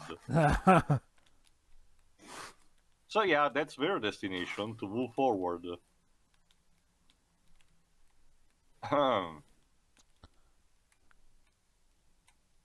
Okay, maybe I should refrain from calling you that. Boop. Okay, maybe not. Okay, James, to be fair, it's 30 minutes since the last one. Come on. How many exposures has been in this Okay, movie now? okay, James, go away because I know you don't like this costume. Okay. Okay. Whether it's comic accurate or not, I don't really like this costume very much. It's the head mainly. That's legit, but at least I actually am okay with the movie actually giving an in-universe explanation why it needs to be like this instead of just just do it from the start. Yeah, I actually The do main like. problem is his head. Every time he moves, I remember seeing his head just bobbing around in it like clunk, clunk, clunk. I do understand why they have the bigger head, seeing as how the smaller head wouldn't have worked. I'll admit, for the most That's part. also the problem, the fact that Black Manta, being tied to the submarine in school and all, even in the comics, mostly works underwater. I have no idea why they made the fight happen on the ground. I guess, they wanted to give Aquaman his more surface-dwelling foe. And to be fair, Black Manta has faced Aquaman up on the surface before, too. Like, But let's... maybe talk. Oh, sorry, go on, Jova. I'll say this, I actually do like his outfit. It's a mixture of his pirate armor Oh. mixed in with Atlantean armor, spray-painted black and all that. And I do like how he incorporates, seawater into his motif while with powering his lasers. That's That's the thing. In my opinion, with these kinds of outfits, if something looks just a bit off, it kind of lets down everything else. It's like in Luke Cage, for example, the final villain in the first season. Oh, now that costume just looked terrible. His outfit's let down. Oh, His outfit's let. Hang on, let me finish. Okay, go on. That outfit was let down by just how tacky it looked. Yeah. This one, it's that guy's. It's just I can't take him seriously. It's that giant head. Mind you, Dweebs, I argue that we'll get a worst example in this very movie later on, as we will see. Oh, how can it get worse than this? It can, at least for me. But no, let me talk a bit briefly. They just say that, oh, lady, what are you doing? Ow. Okay, I know that it's like probably a Tuesday for you, since Easter is not the place to live, but jeez. Wow. But no, let me talk a bit briefly. Let's just say that for now they're still relatively tame with the obsession thing with Black Manta, because in the comics he's actually more of a beast. He has a track record of killing Aquaman's relatives, including sometimes wives, sometimes children, and he proudly boasts that every time he meets him. He complete with unnecessary black humor jokes, like interrupting a ceremony and asking Aquaman how are wife and kids. Not even joking. Oh god. That's awkward. Yeah, sure. Zoom into his giant head. That's gonna help. Ooh. So, exciting day for Italy, huh? Well, I guess we're just covering it up as another mafia accident, probably. It's interesting here. Italy, a country having an island, a country having an island that's connected really only via a bridge. It's kind of like Wales. We don't have a bridge. We don't have a so- bridge. The fabled Messina bridge has been something that many people wanted to build for a long time, but it's impractical to do.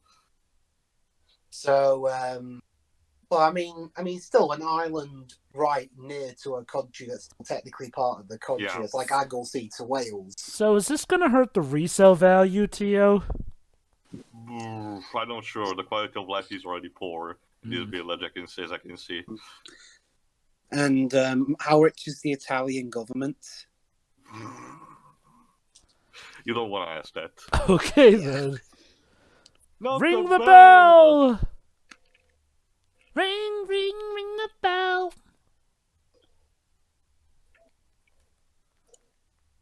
Yeah, don't let the child die, please. Yeah, we don't need another Leon Harper on our hands. Well, it's a good job you didn't squish anyone else. Like I said, we do process of not saving need the another girl. Leanne Harper on our hands. But yeah, this is also showcasing Aquaman starting to act more heroic, more concerned about other people rather than, being a violent dickhead. It's a nice transition. Well, Who was that? we're just starting with that. Also, to answer your that question, individual Leanne mentioned? Harper. Basically, she was the daughter of Red Arrow. Oh, right. unt- Remember how I mentioned with how in X-Men Apocalypse, killing of Magneto's daughter was a dick move? They kind of did that in the comics for the character that Joel just mentioned. Cry for Justice, a comic book that It's everyone a terrible way of hates. bridging a character, but it's a story for another time. Let's just say it was one of the most hated decisions ever made by DC, and it took years for them to undo it. do I have to tell you people? I'm only part fish. That's enough Ow. for me.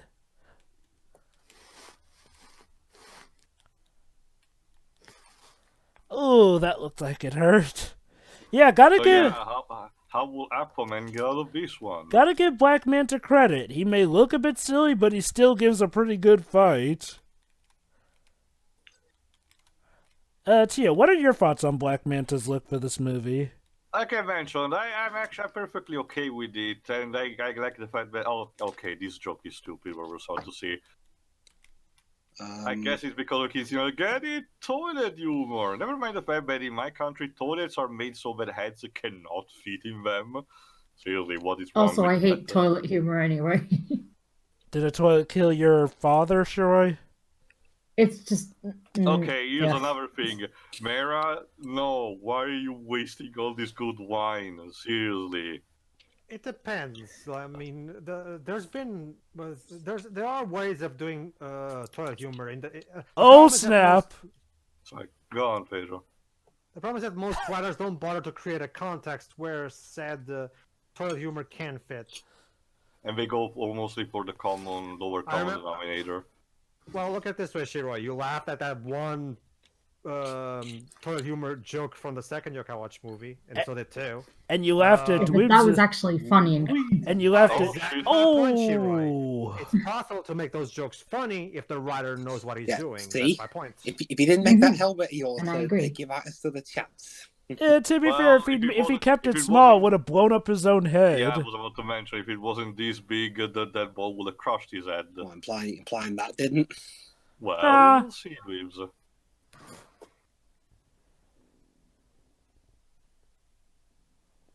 Yeah, she has a tracker, but what could it be? Alright, the bracelet. Shit. Ah. Sure, why didn't I think of that before? Arthur! Arthur! Dun, dun, dun, dun, dun, Da, dun, da, dun, da. dun. Well, So Yeah. this was Aquaman. Enjoyed it? He stayed high and dry. wow, only 90 minutes? Damn, that was short. Oh no, wait, we got 50 to go. Crap. Oh God, I've become a fish and I've got caught in a That actually begs net. a question, though. That actually begs a question, though. Like, so how Warner Brothers forced Justice League to reach theaters with only under 2 hours, even though it was meant to be much longer than that, and it shows when you watch the final movie. Well, how come they allowed this one to be over 2 hours? It's Well, weird, okay, right? okay. Listen to the complaints. Well, okay. Justice League, as we've well established, that Justice League was a series of them running like chickens with their heads cut off, trying to change it up to people's liking all the more. I.e., cutting out all the dark stuff while replacing it with, some new stuff. It wasn't so much a constraint on the length per se, it was more so them cutting out a lot of what they considered unnecessary fat. Whereas this Well, is just, this a movie, natural I don't movie think in it and had of itself. reshoots of- Did it have Dweebs? Sorry? Did this movie had reshoots? I don't remember. Let me Well, It so- doesn't give, it let me doesn't do a give quick me check. the vibe, but I wouldn't be so Well, surprised. every movie goes through reshoots. It just Okay, depends on the in terms- extent. In terms of heavy ones, like say Suicide Squad or Well, Justice well, League. Well, not to that extent, but I do remember back when this movie was first out. And remember that this movie started off as a Zack Snyder produced project. He eventually got kicked off of the project, obviously, but it did start its life as one of those. And back then, the lighting was darker, obviously. Wait. Did we ever see trailers of this movie back when Zack Snyder was in charge? But we had screenshots and some on-screen clip. I can definitely feel, Okay, definitely actually, guys, feel that the I last can beat of the movie is have- more Snyder. I have found something out, actually. What? According to Digital Spy and what James Wan said on his Twitter, the reshoots were done to add a new character, the scientist guy. Oh, okay. So nothing too drastic. Well, I mean, they had a character who I don't think's been seen since that news report, so... No, it was literally just one scene added, like similar to those Frank Miller cuts, kind of ways with the news. So, It's anyway. weird considering that Snyder loves more those kind of things. So anyway, we have here our next objective, to go to an island full of the creatures that killed Arthur's The mother. Trench, Yep. which apparently are getting their own spin-off movie, sort of. Why? What? Oh, yeah, sure. Let's make Why a spin-off. those things? Well, I guess that they have an interesting idea with it. Let's see. But that's the thing, Joe. We're gonna see them in a second, but no, I argue they don't. I'm actually wondering It's if like making a movie about the Goombas. I'm actually wondering if it's called Trench, but it's actually not going to be about them. I wonder. I mean, it'd be like if If it was like a short that showcased their decay from a society towards this more animalistic stuff, sure, I guess. But it's like if those Star Wars anthology films. It's like if those Star Wars anthology films got any further, they'd eventually make one about that guy who once served Luke a drink in the cantina, a Star Wars story. Hmm?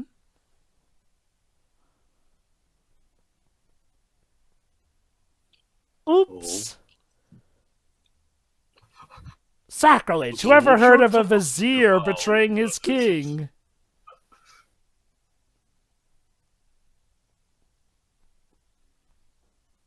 How could you do this to me? You were supposed to be my trusted vizier, man. Because fuck you. Who cares? I'm sure God does Voldemort would not be so make proud of you if he. royalty. I'm sure Voldemort would be so proud of you with that thinking if he weren't scattered into a million pieces about now. This Ooh. obsession with blood makes everything. It's our actions that define us. Come on. I was actually surprised that Orm did not kill him right on the spot there, but no, kept him alive so Well, we I can guess watch. he's more useful to him as alive than anything. God, I'm so happy about that. Seriously, Willem Dafoe has a tendency to die in his character roles. Take dude, take a cue from Batman. It's not who I am underneath, but what I do that defines me. Oh yeah, I forget. Is Willem Dafoe the one playing Alfred in that upcoming Batman? No, that can't be. No, it's Andy Serkis. Wow. So does this mean what? That's the thing too. I still think Ralph Fiennes, who's playing The Penguin. the Penguin, would have again. It just feels Actually, like it's Colin Farrell playing the Penguin, but still, your point stands. The role should have been reversed. Wait. Like, Well, So- I mean, Ralph Fiennes already played Alfred. I know, all the more reason. Oh, yeah, okay. Speaking of Lego Batman, can I talk about how much a missed opportunity it was? They had Ralph Fiennes, yet they didn't have him play Voldemort in that movie. Yeah. How do you even... Anyway, there you go, Sherry. These are supposedly the trenches. Standard fish people with piranha-like teeth. And they don't speak. They're very animalistic. They're like Sagins. Wait, This who did is you just say a Ralph fact Fiennes now. was playing? Sorry. He's playing the Penguin. Isn't that Colin Trevorrow's playing the Colin Penguin? Farrell. Colin Farrell's playing I already him. mentioned that. That. So who is Again, Ralph Fiennes still, your playing? point still stands, but That said, though, Andy Serkis's Alfred can work, I guess. It's gonna be, I have to say, we're in quite an interesting era of actually getting to see Andy Serkis's proper face in movies. About time, if you ask me. Poor guy needed them. And We did see it in King Kong. Okay, this I actually don't understand. You two can breathe underwater and anything. Okay, I guess you needed to find the flares in this case, but this storm should have been no concern. You could have just outswim them. not As really. we're about to see in a second. Well, let's not forget, you. As far as they know, the Trench are also Atlanteans who could catch up to them. And hey, if they took out his mother, there must be a good reason for that. But yeah, the Trench are clearly the ultimate showcase, but you need to know about this being directed by a horror movie director. Especially because we're about to get one of the more interesting imagery of the entire movie. There you go. Oh boy. There's an entire swarm of them. Yeah.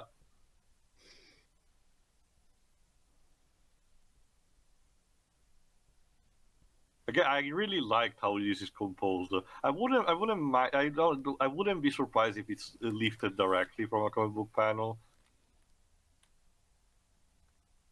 Does the DCU have the equivalent of the storyboarder that you mentioned before, Pedro? Ryan Mannerding. Their equivalent, I mean. That's the thing to remember. Unlike the MCU, which always had the same creative team in charge of it from the beginning and to this day, the MCU has been, as you know, changing leadership plenty of times. So no, I seriously doubt there's a constant art director working on these things. Well, to be fair, the art director might have been the same throughout all of these. But I wouldn't be too surprised because Zack Snyder, while he's obsessed with having things looking grim, dark, and all, he's also a huge nerd that a lot of times wants to replicate panels from actual comic books. He's just not having a good selection. I was just checking the cast list for the Batman. Go on. They cast another actor to play Gordon, even though he already has an actor. Jeffrey Wright, who plays Felix Leiter in the current Bond movies. The light. So, although how they can explain the different skin color though if this is a prequel character? Oh! So it's been confirmed that this is a prequel and that Ben Affleck is still going to be Batman in the DC Cinematic Universe. Mind you, Joe, it makes sense for it to be a prequel because Batman, is older when it comes to BVS. But how does Gordon change skin color in the future though? Because Jeffrey Wright's an African American. Maybe he had the same condition that Michael Jackson had. Yeah. No, Jova, we're talking about in Batman terms, the same one that Harvey Dent had. That too. Yeah, that's a good point. Sure. Oh snap! A dinosaur. But someone actually went to save her. Outside of the occasionally choppy CGI, this is a pretty movie. Oh yeah, absolutely. I love the look of this. I think it helps with the color balance. Mm-hmm. Damn, that outfit is actually mirror. And now we're in the Lost World? Or Journey... Oh god, the Earth's core! No, Tio, it's actually Journey to the Center of the Earth, apparently. Yeah. But who's these mysterious person? Come on, guys, don't you see the Earth's core is filled with weird land and water? It's like how the Earth's core had Looney Tunes and Space Jam. It's... Suspense? Drum roll, please. Hey Arthur, good news! You are not motherless. Okay, so even if I didn't know about the comic, this is one of the things that I mentioned before. This is one plot point where you can see coming from a mile away. They keep mentioning, "Oh no, she's dead. She's totally dead." But yeah, turns out she's alive. I mean, why would you cast Nicole Kidman and only ever be in like 2 scenes? Admittedly, I've seen weirder decisions in film, so I'll admit when I first saw this, I thought maybe she is actually dead. You never know. Well, she isn't, so... Yay, Chase! You made it! Aquaman Doddick sees encountered a problem. My God. Excuse me, who is this Chase fellow? No, thankfully we don't go with amnesia. I can't do it. Sorry, I can't do an Aussie accent because Nicole Kidman's from Australia. Wow, I wouldn't know from her role. She sounds nothing like an Australian. That's acting, John. Yes. Apparently, the reason why Nicole Kidman signed on to play Atlanta, is that how you pronounce it? Atlanta. Because she's good friends with fellow Aussie, the director James Wan, and she thought it'd be fun after he described the role to her. Nice. Yeah, so there you are. She must have thought, Aussie oh my connection. god, I get to play a mother in a superhero movie who isn't axed off? So there you are, connection to your fellow countrymen. So yeah, she survived the trench by staying hidden here for 20 years. The good news is that we're actually very close to what we came here for, the trident. The bad news is that there's a reason no one has got it so far. Mm-hmm.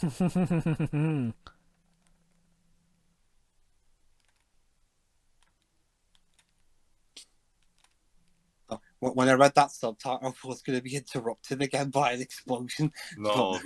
Also, Dwibs. I think. Actually, honestly, I think we're done with those. Yeah, that explosion at the Sicily scene was the last one. Also, for as cliche as this movie may be, this is where the movie really goes against a lot of superhero cliches. Like, for one thing, you have a superhero with both parents who are actually alive, and they actually get to find out the full.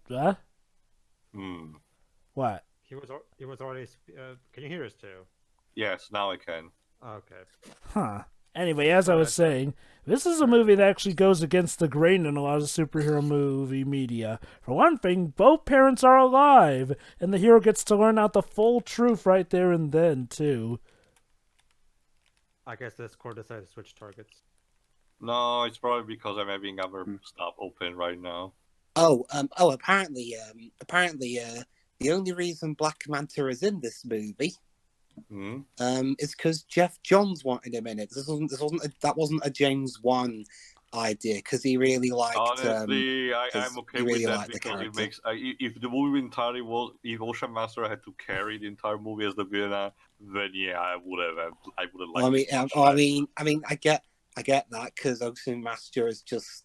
Okay. He's like if you look in like a DC film dictionary and find the word bland, you'll see him. You mean the super dictionary? Yes, that's actually a thing. The DC edition. That's what it is. The super dictionary is a DC properly licensed dictionary containing DC characters doing things. You know that 40 cakes stolen memes from Lex Luthor? That's where it comes from. Mm-hmm. Oh, yeah. Basically, she gave him a pep talk and told him, this is your destiny and all. But that won't be enough. He will still have to get the trident. Like I said, there's a good reason it has been guarded so far. And this is where the movie goes against the whole, just chosen one mentality, too. Interesting music choice, though, for the score here. Also, no, we need another Pitbull cover. Why not? How about he cover Beyond the Sea? All right, and now it's time to, because I remember Veddy's reaction was the same the first time I showed him to him, and I didn't know the context, mind you. It's time to confuse Pedro, because the character we're about to see is voiced by an actress that, if you watch one of our previous commentaries, is very fond of. It's just bizarrely casted here. Don't say her name yet. Let's just say it ties into something I had to say earlier as well.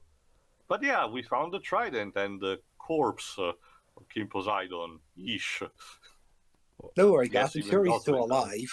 Dwibs, remember, the way the trident is rendered is actually cool. Remember, Dwibs, Ares saw to it that he would not be alive. I only wish he would have the trident, but we'll see later.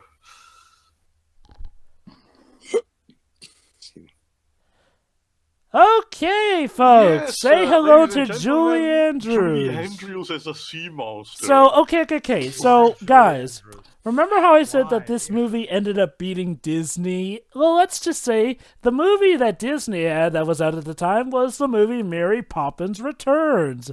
So, Yes. get this, Julie Andrews said no to even cameoing in that movie. But she said And she yes to said playing a decided to giant succeed. kaiju, and she is awesome in this movie. Well, to be fair, we don't know if she was approached to be in that movie. I'm willing to bet she probably was. I mean, considering how they have all those other cameos in Mary Poppins Returns. Yeah, fair argument. It's just so weird. Instead, they got Angela Lansbury to be a random old lady, even though it would have been the perfect opportunity to have Julie Andrews cameo in Yeah, there, it's like but I whatever. say, I'm really willing to bet that that was where Julie Andrews was supposed to show up, but she probably said no because, well, Mary Poppins Returns was Mary Poppins Returns. I mean, okay, it's not a terrible movie. It's just incredibly bland and uninspired. For something that was supposed to be a sequel to something as good as Mary Poppins, that's not good, honestly. And the songs are.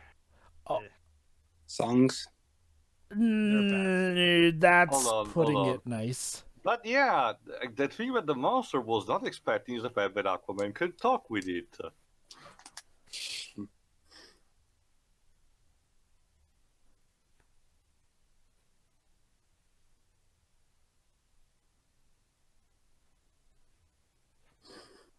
Wow, The that's a hills are scene. alive with That the is sound of actually sweet a lot, translation. But regardless of that, though, why Julie Andrews for this role specifically? Like, Because it's Julie such a Andrews is really- awesome. Yeah, it seems. Of course, Julie Andrews is awesome. That goes without saying. It But seems like, we need a celebrity guest for this role. Let's just pick randomly one. yeah, but yeah, because as we all know, all the kids of today know who Julie Andrews is. Like, Actually, you'd be surprised how many people actually recognize Julie Andrews from this one. In fact, to the point where it's practically a meme, You just actually. insulted a giant sea monster. Well, yeah, but that meme is most likely shared by adults, so not so much 10-year-olds. Well, that's the thing, though, Mako. It's a casting gag that works for people of all ages. Like, well, for kids, it's just a cool-sounding voice. For adults, it's a cast member that they very well recognize. So, I get that, but I'm really wondering what was the thought process. Okay, who should I we get to actually voice this agree on character? that, Jova. okay. Julie Andrews. Like, Okay, What was the I'll thought admit, I have process? no idea why they picked her, but I flipping love it. Anyway, time to go for the parallel of Arthur again, like with the Arthurian cycle. He has to pull the trident, just like with Excalibur in this kind of sense. Let's see if you're worthy. Beep boop. Yeah, he is. Oh, he's already gone through the character arc. well, I mean, granted, I mean, at least it's more efficient than it just like, oh, sorry, turns out you're not worthy, so it's And stuck with there. that, King Atlan's corpse disappear, and we're about to get my other major thing that I don't like about this movie. Well, for now, this is cool because the trend is unlocking Aquaman's latent ability of conversing and commanding all the sea creatures of the world. And yes, that includes also the trench. Maybe the spin-off Trench will be about him dealing with the trench. No, if I recall correctly, already stated it's a prequel to how they decayed. Okay. I really like the costume. I'm not. I seriously get where we were going for because Classic and Anime tried to update it by making it look like a chainmail. But I'm sorry, I think Jason Momoa works better without being shirtless. Maybe just keep the pants and the gloves, but remove the golden chain armor. What do you Maybe think, like a Shiroy? mix of that, because I don't know. It's something. I think there's it's too not much gold. terrible. I think there's too much gold. Well, sure, I suppose, but I think it clashes a bit. It's similar to, I guess, well, not even. It's similar to how Thor's costume for the MCU was toned down a bit to match that. Maybe toning that down a bit, I suppose. And yeah, instead, speaking of costume, that's how Ocean Master actually looks like in the comics. I'll admit to you, I thought the costume you were going to complain about was Ocean Master's, actually. No, I'm actually the opposite kind of that. Wow. It's, for me, I think the outfit is fine. The only it looks pretty much exactly like I would expect the classic outfit to look like on a modern movie.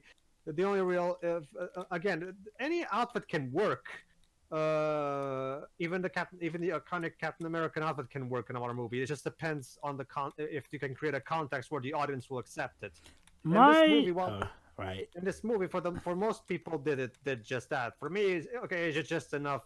Fine, whatever, and I like the custom anyway, so whatever. My stance on it is that it's fine. There's room for improvement, but overall, I think it looks good and does the job done well. Is there room for improvement in a sequel? Sure, but for now, it looks pretty good.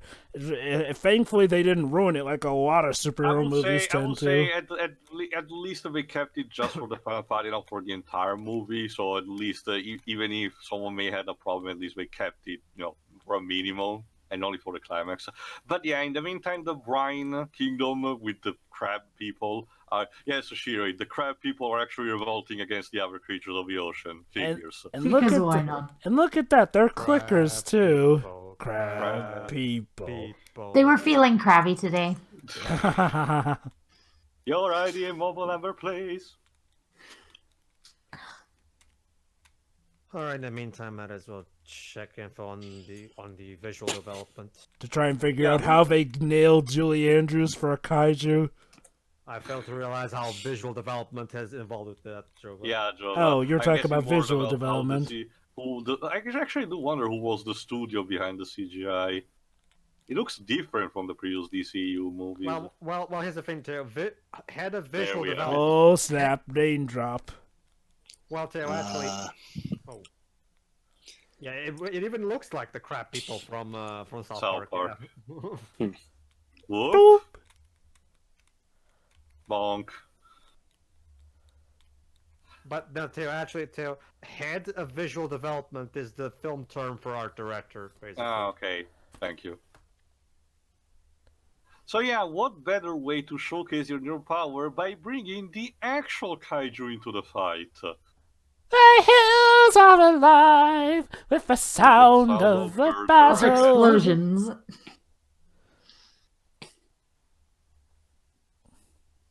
Okay, so Man of Steel had 2 art directors, Virginia Borden.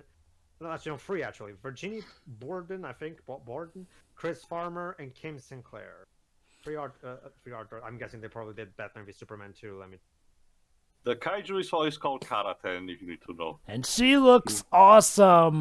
It's kind of like one of the monsters from Subnautica. It combines fish, tentacles, and crab into one package. Along with Godzilla. Can't forget the Godzilla for the head.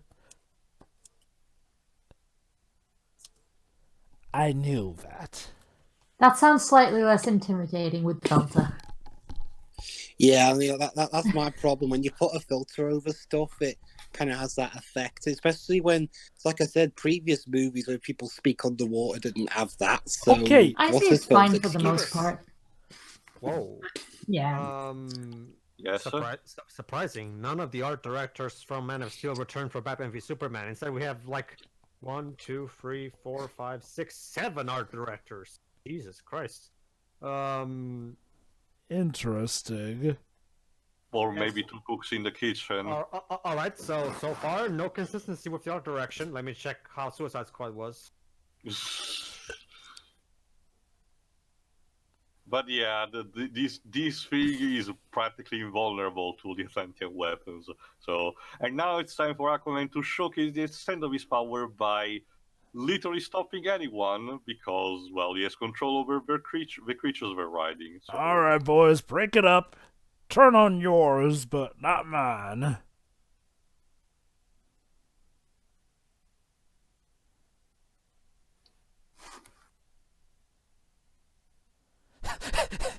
It looks like the kaiju is singing with that moment. Not just that, Aquaman, that's nice, the thought and all, but why are you bringing dolphins and whales to the fight? Those can't do that much. No, Tio. Dolphins can do a lot of damage, actually. Like, have you seen those things? I know that dolphins are dicks, but they're not probably effective in combat. Tio. Have you seen a dolphin fight a shark? Punch. Okay. For as Dolphins are very strong. Yeah, for as much as we joke about that, dolphins are very strong. Like, they fight sharks on a somewhat regular basis. Holy crap! No wonder they won an Oscar. You know how Suicide Squad won an Oscar for best makeup? Yeah. How? There's like 30 makeup people in the credits here. Like 30 people. Like, Jesus. seriously. Well, I mean, it is a big production. Aside from Killer Croc, I can't think of anyone else who had that much department Anyway. needed. But Anyway, art direction for Suicide Squad. See. Huh. this kiss was totally earned, by the way. Yeah, totally. Once again, none of the art directors from the previous movies returned for Suicide Squad. So yeah, I'm starting to think this is pretty much a movie by movie thing too. There's no consistency when it comes to. So these things. so it's basically a crapshoot. Either it works or it doesn't. Yeah. Okay, to be fair, you don't always need a consistent visual director as long as you just have a nice idea guy tying stuff together. And from what we've learned, it seems like that idea guy is Jeff Johns at the moment. Well, that's the thing, Joe, but Jeff Johns isn't really in charge anymore. No.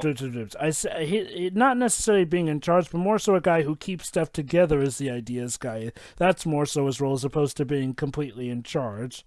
Although, who is in charge, if I may ask, Dwibs? Honestly, I don't. Let me check. Because maybe it's a case where, there is no one person in charge, but more so a committee. Let me just check. Who's in charge of DC films? Walter Hamada. Never heard of that guy. Oh yeah, Walter Armada. Yeah, basically he was the head of the horror department of Warner Brothers, and he got assigned to try to save the DC movies. Basically, Well, if the current trend is anything to go by, he must be doing a good enough job. that's why James Wan remained in the director's chair for this movie, because him and James Wan have a long-term working relationship, because he's done horror movies for Warner Brothers. I'm willing to bet that Jeff Johns was the one who orchestrated for that guy to probably get the lead share, knowing how he works here and there. But yeah, Jeff Johns is a guy who he can take up the lead role, but he knows when to step back, since he doesn't always want like the big gotta maintain the entire step thing. But it sounds like he's a guy who could keep things on the straight and narrow for consistency's sake.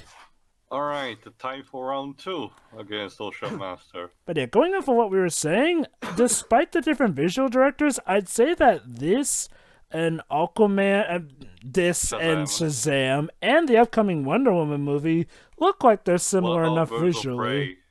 Oh yeah, Okay, even Birds of Prey. This is the Prey moment comes that out feels next the week, most Zack so- Snyder. Look at the lighting and the darkness. Yeah. This is clearly Zack Snyder-ish.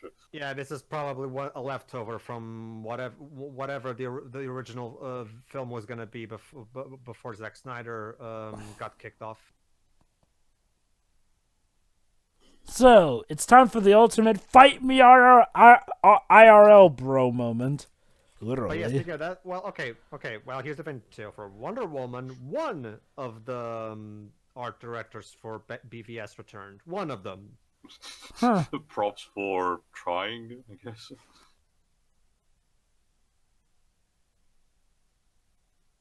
He needs to do this alone. All right, time to check this very movie. Let's. Actually, it does. Again, it's a superior weapon. You can waltz around between bloodlines, destiny and all, but in the end, it's how big your dick is. That's how it always is with these kinds of things. I'm pretty sure they might accept him as king when he tells everyone that you've been doing this kind of warmongering. That too, yeah. And also with Julie Andrews on his side, he may have a good argument to make. Yeah. All right.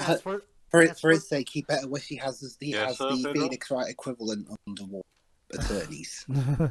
As for this movie, once again, it's all new people. Oh, jeez. Maybe their idea is to just, have a particular team for each superhero. Sort of an inversion of the MCU.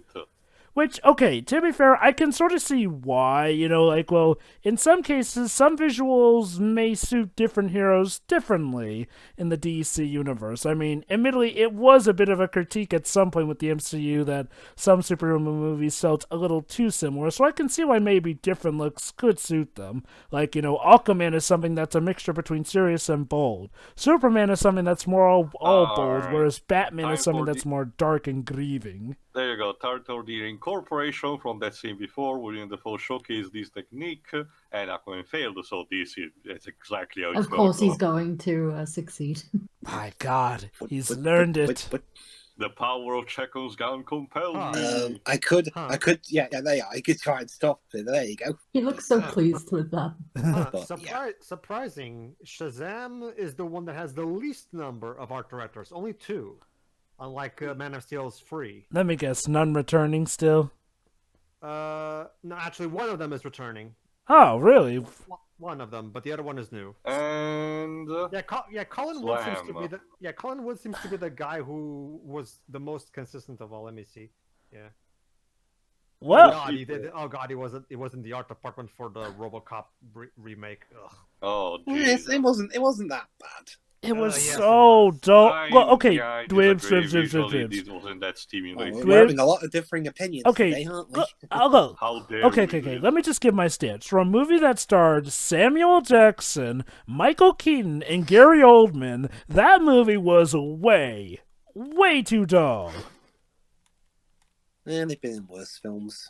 Yeah, here it is. Colin Wood. So there you go. The ultimate test for Aquaman is to still not kill him.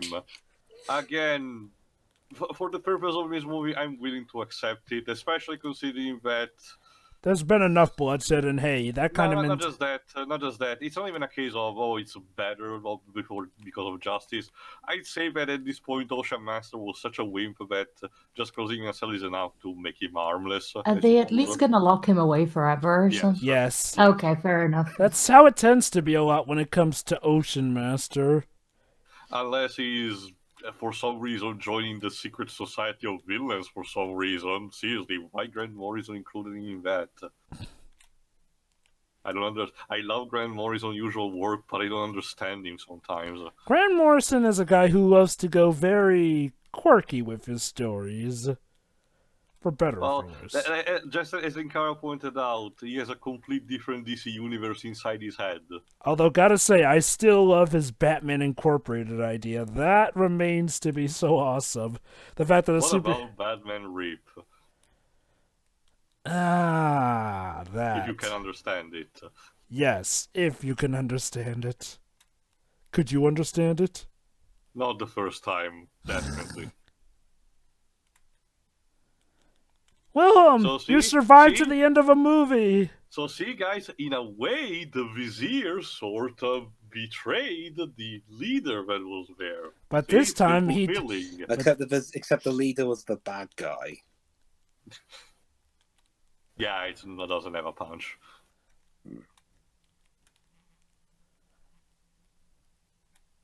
That's because what he said to him. What was that Vedisma said? It's called ironic echo, Kronk. You know, that outfit only looks awkward to me when they zoom in on it. Yeah, the close-ups. Yeah. From a distance, it's basically to give you an idea. Shiro in the comics, it's kind of like that, but more of a simple shirt instead of a chainmail. So again, I'm familiar with the design. I get with the thought process, trying to make it more similar to the standard Atlantean armor. It's just that he looks like a toy with that. You clearly can see that we want to sell the action figure with that. Would you say you prefer him more in Batman Brave and the Bold? Well, no, for the purpose of a DCU job, I prefer him shirtless. Again, maybe keep the pants with the bright green, but that's it. The problem is that in order to fit the role for the king, he kind of needs that. He can't go around shirtless.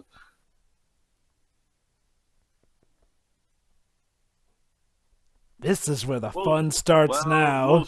We'll see, because the sequel, considering how this movie was so successful, profitable, the sequel will have big shoes to fill. I'll say. But hey, he's got a pet kaiju. This means Justice League 2 is going to be so all the cute. more awesome. Well, We still need some loose threads. Yep. Like, how we gonna get the father and mother reunited again? It's gonna be super Exactly easy, what barely they- an inconvenience. Inconvenience. Oh, really? Yeah, actually, it turns out that after everything's done, she'll chauffeur him right up at the end of a beach there. Exactly how they promised to each other. See, it's destiny connected together. And all. It's gonna be awkward when she meets Batman, So, all things yeah, considered.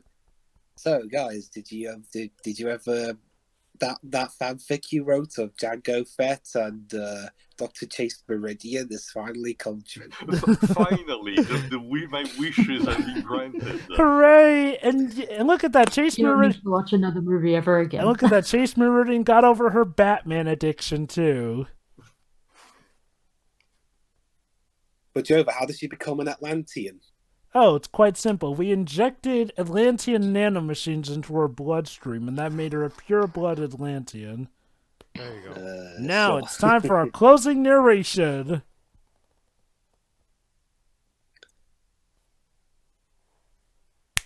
Oh, sorry. For some Pop song. reason, I just felt the need to snap my fingers after that. Oh, thank you, Joe. You just killed half of There's a this. post-credit scene, obviously, so let's stay tuned. Side note, I kind of like how these credits are done with these model sets and action figures. I don't know why yeah. we chose this specific aesthetic, but it looks cute. God, Thoughts, I just... who wants to start? Dwibs? Yeah, sure. Yeah, honestly, my opinions on this movie haven't really changed all that much. I'm still not a huge fan of this movie.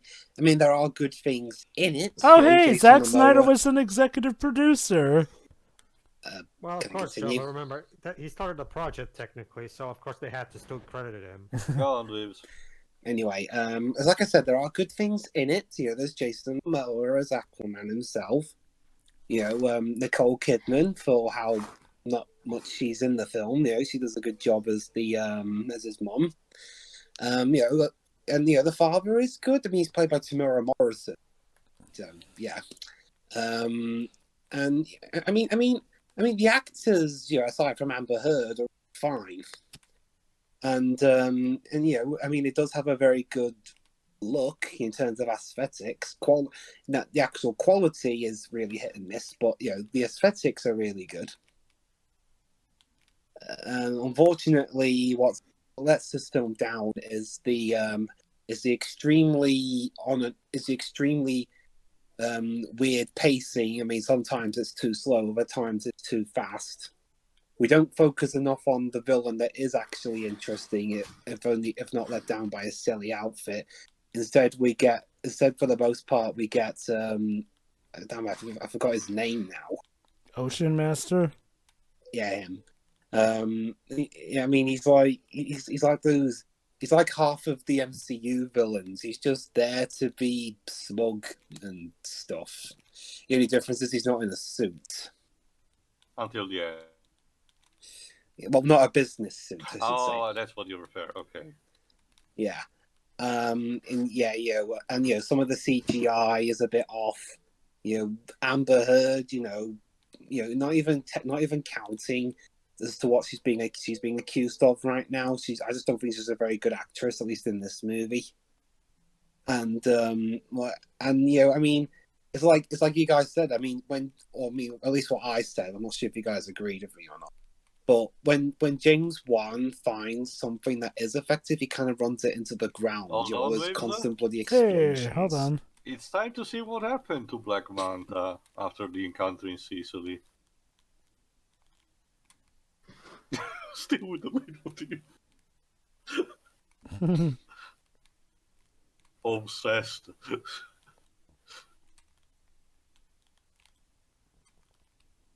Ooh, did this guy come from Power Rangers? So yeah, remember that biologist that was in the news? Apparently, we're focusing on him now.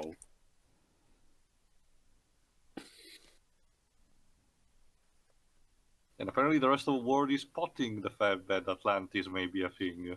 Remember,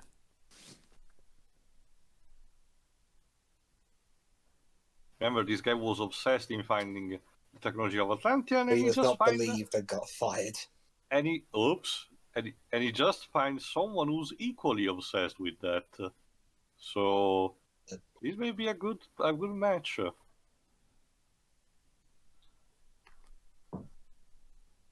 Still with the knives. Yes.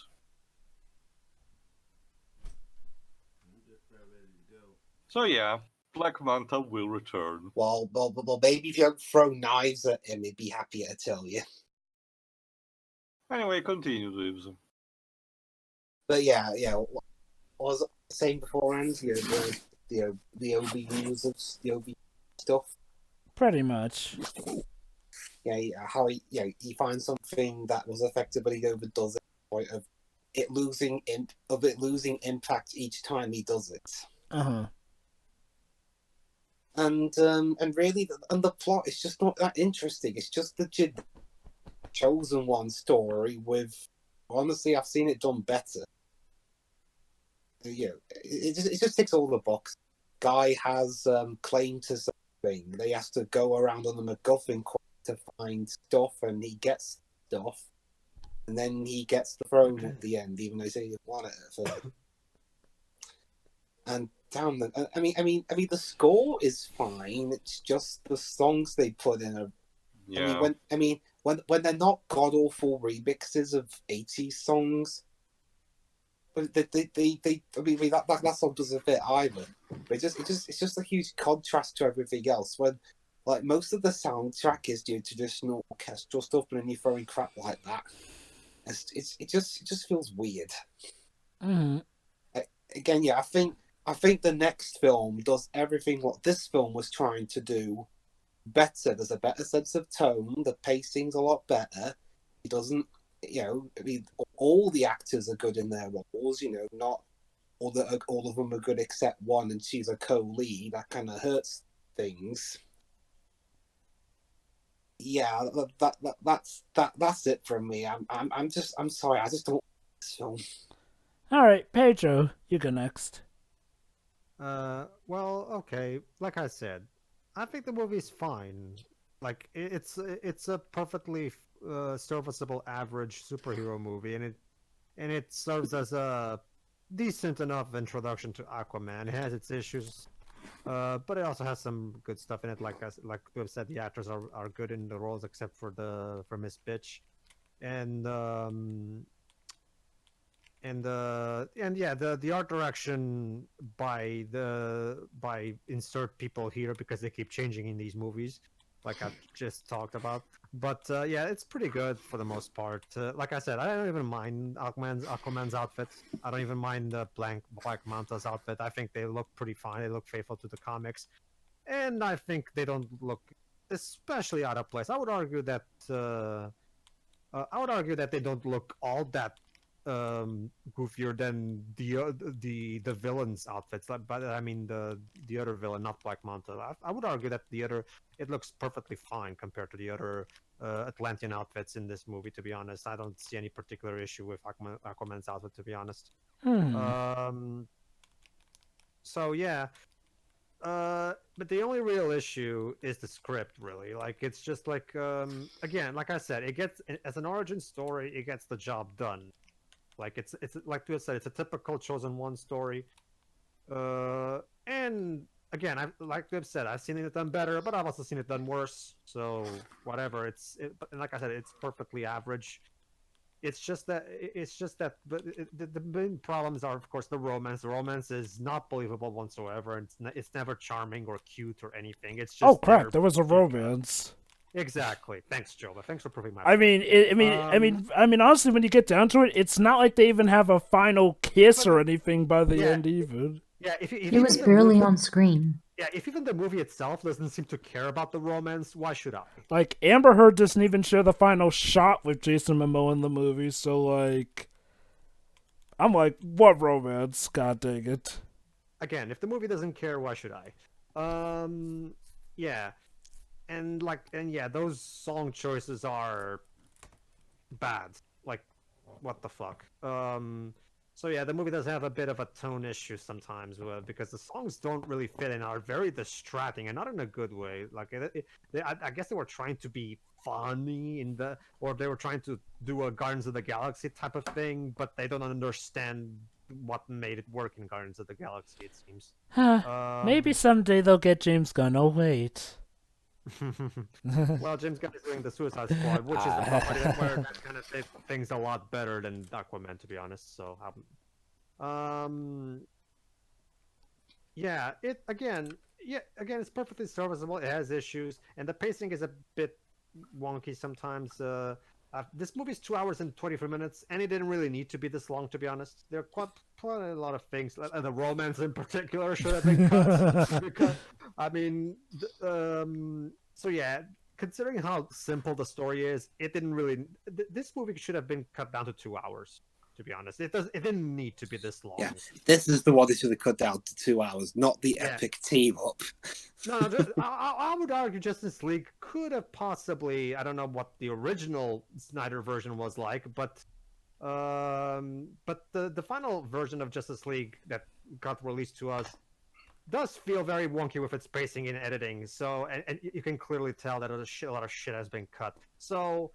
I still have the curiosity to see what Zack Snyder's original version was like, just so I can at the very least see what it was like, so I can compare it to properly, you know. But whatever. Warner Bros. Already said that they have no interest in it, so Yeah. As for this movie, again, it's fine. It's perfectly average. It works. It's not the Aquaman movie that I wanted. What I wanted was something awesome, like something that really takes the greatness of the original material and tells a really touching and personal story with it, like the Captain America: First Avenger did. That's the kind of thing that Aquaman really needed. Because don't get me wrong, while people in general enjoy this movie, they're not exactly going crazy over it either. Shazam, on the other hand, yeah, now that's the movie that everybody loves.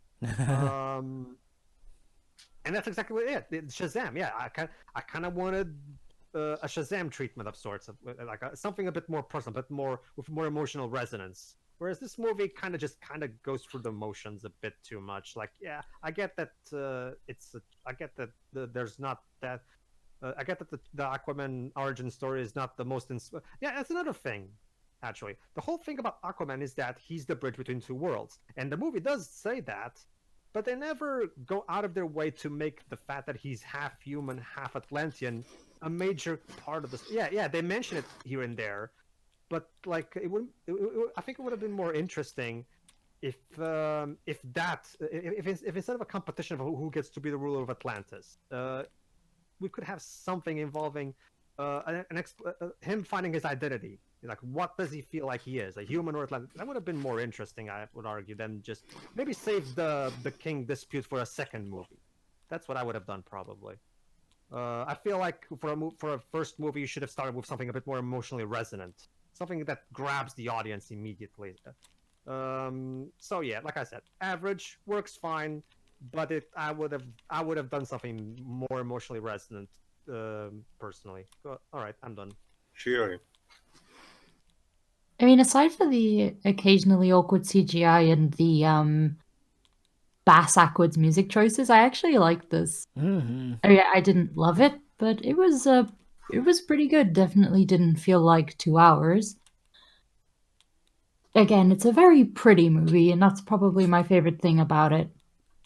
In terms of the environments and such, I do like water themes anyway, so there's a bias in that one.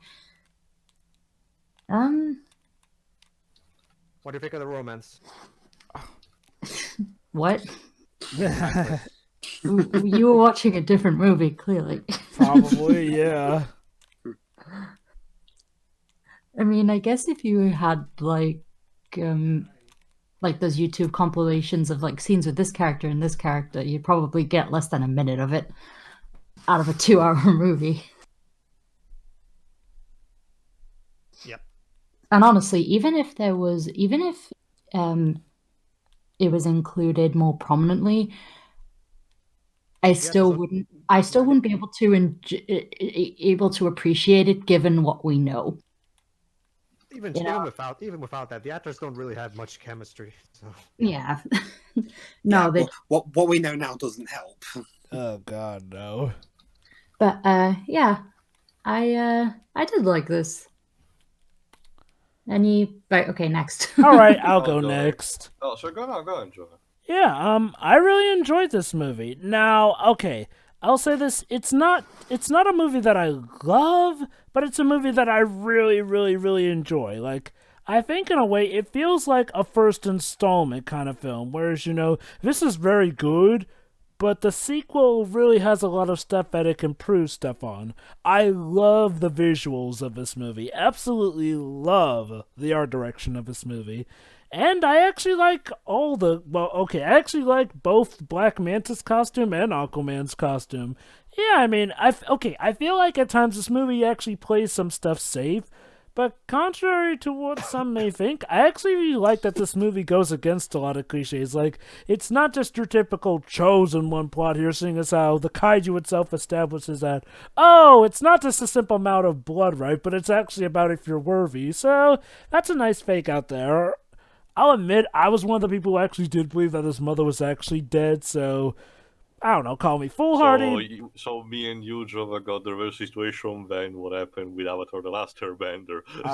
Yeah, pretty much, yeah. But yeah, so I was pleasantly surprised when it turned out his mother was alive. I actually do dig the casting regarding Julie Andrews. Seriously, she can now add the fact that she's a kaiju in her resume. Clearly, what the resume was missing. Mary Poppins is now officially a kaiju. She's totally gonna make a great showing for that third Godzilla movie. The story. Okay, I will say this. I do feel like the story is definitely one of the weaker points of the movie in the sense where it's not bad, but you can tell it sometimes is a bit by the numbers in a sense here and there. Nothing terrible, just like I said, by the numbers here and there. I do like the set design here and there. The effects are very nice. Black Manta is definitely the de facto villain of this movie. Like, oh yeah, don't get me wrong, Ocean Master has nice presence, but Black Manta just gets all the job done pretty much for being a good reason for why you should see this movie. Actually, knowing what Drew said that it was Geoff Johns, I can totally understand now why Black Manta is so in character. Because actually mandated and written by an actual comic book writer. So yep, and it works out pretty well. So yeah, kudos to that. Overall, this is just a very fun movie and a nice showing of the DC Cinematic Universe actually growing more of its own spine and being something oh so much better. And hey, the fact that they showed up Disney by actually making something that people wanted versus a sequel which was way less than what people wanted was the icing on the cake. Again, as far as we know, Julie Andrews probably said no to that Mary Poppins movie, but the moment she was offered the role of Kaiju, she said, sign me up! And now the hills are alive with the sound of Atlantean death. Yeah, that's another thing. For how much, I may mention it more detail later, but for how much Aquaman has to grow out of, his more killing spree phase, he still pretty confident, he kills the people left and right in the climax.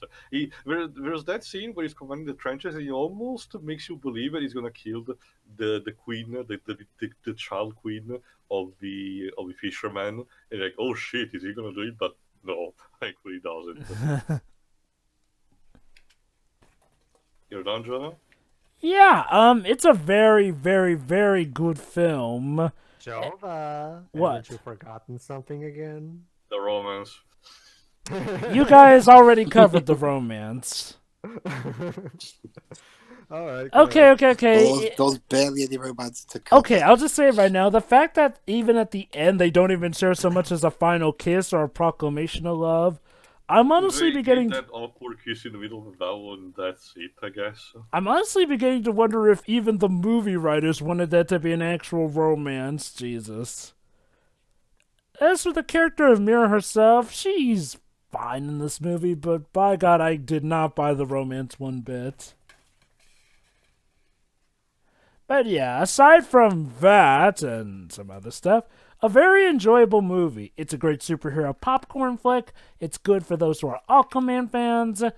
Aside from its dodgy choice in music, it is pretty much a fun ride for the whole family, I'd say. And again, it has Julie Andrews as a kick-ass kaiju. What more could I ask for?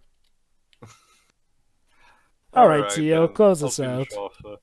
This to me, as especially after rewatching it a couple of times, this to me has clearly the fingerprints of Geoff Johns on it. It's a story that manages to be enjoyable, but it still has the flaws on it if you even so manage to notice them.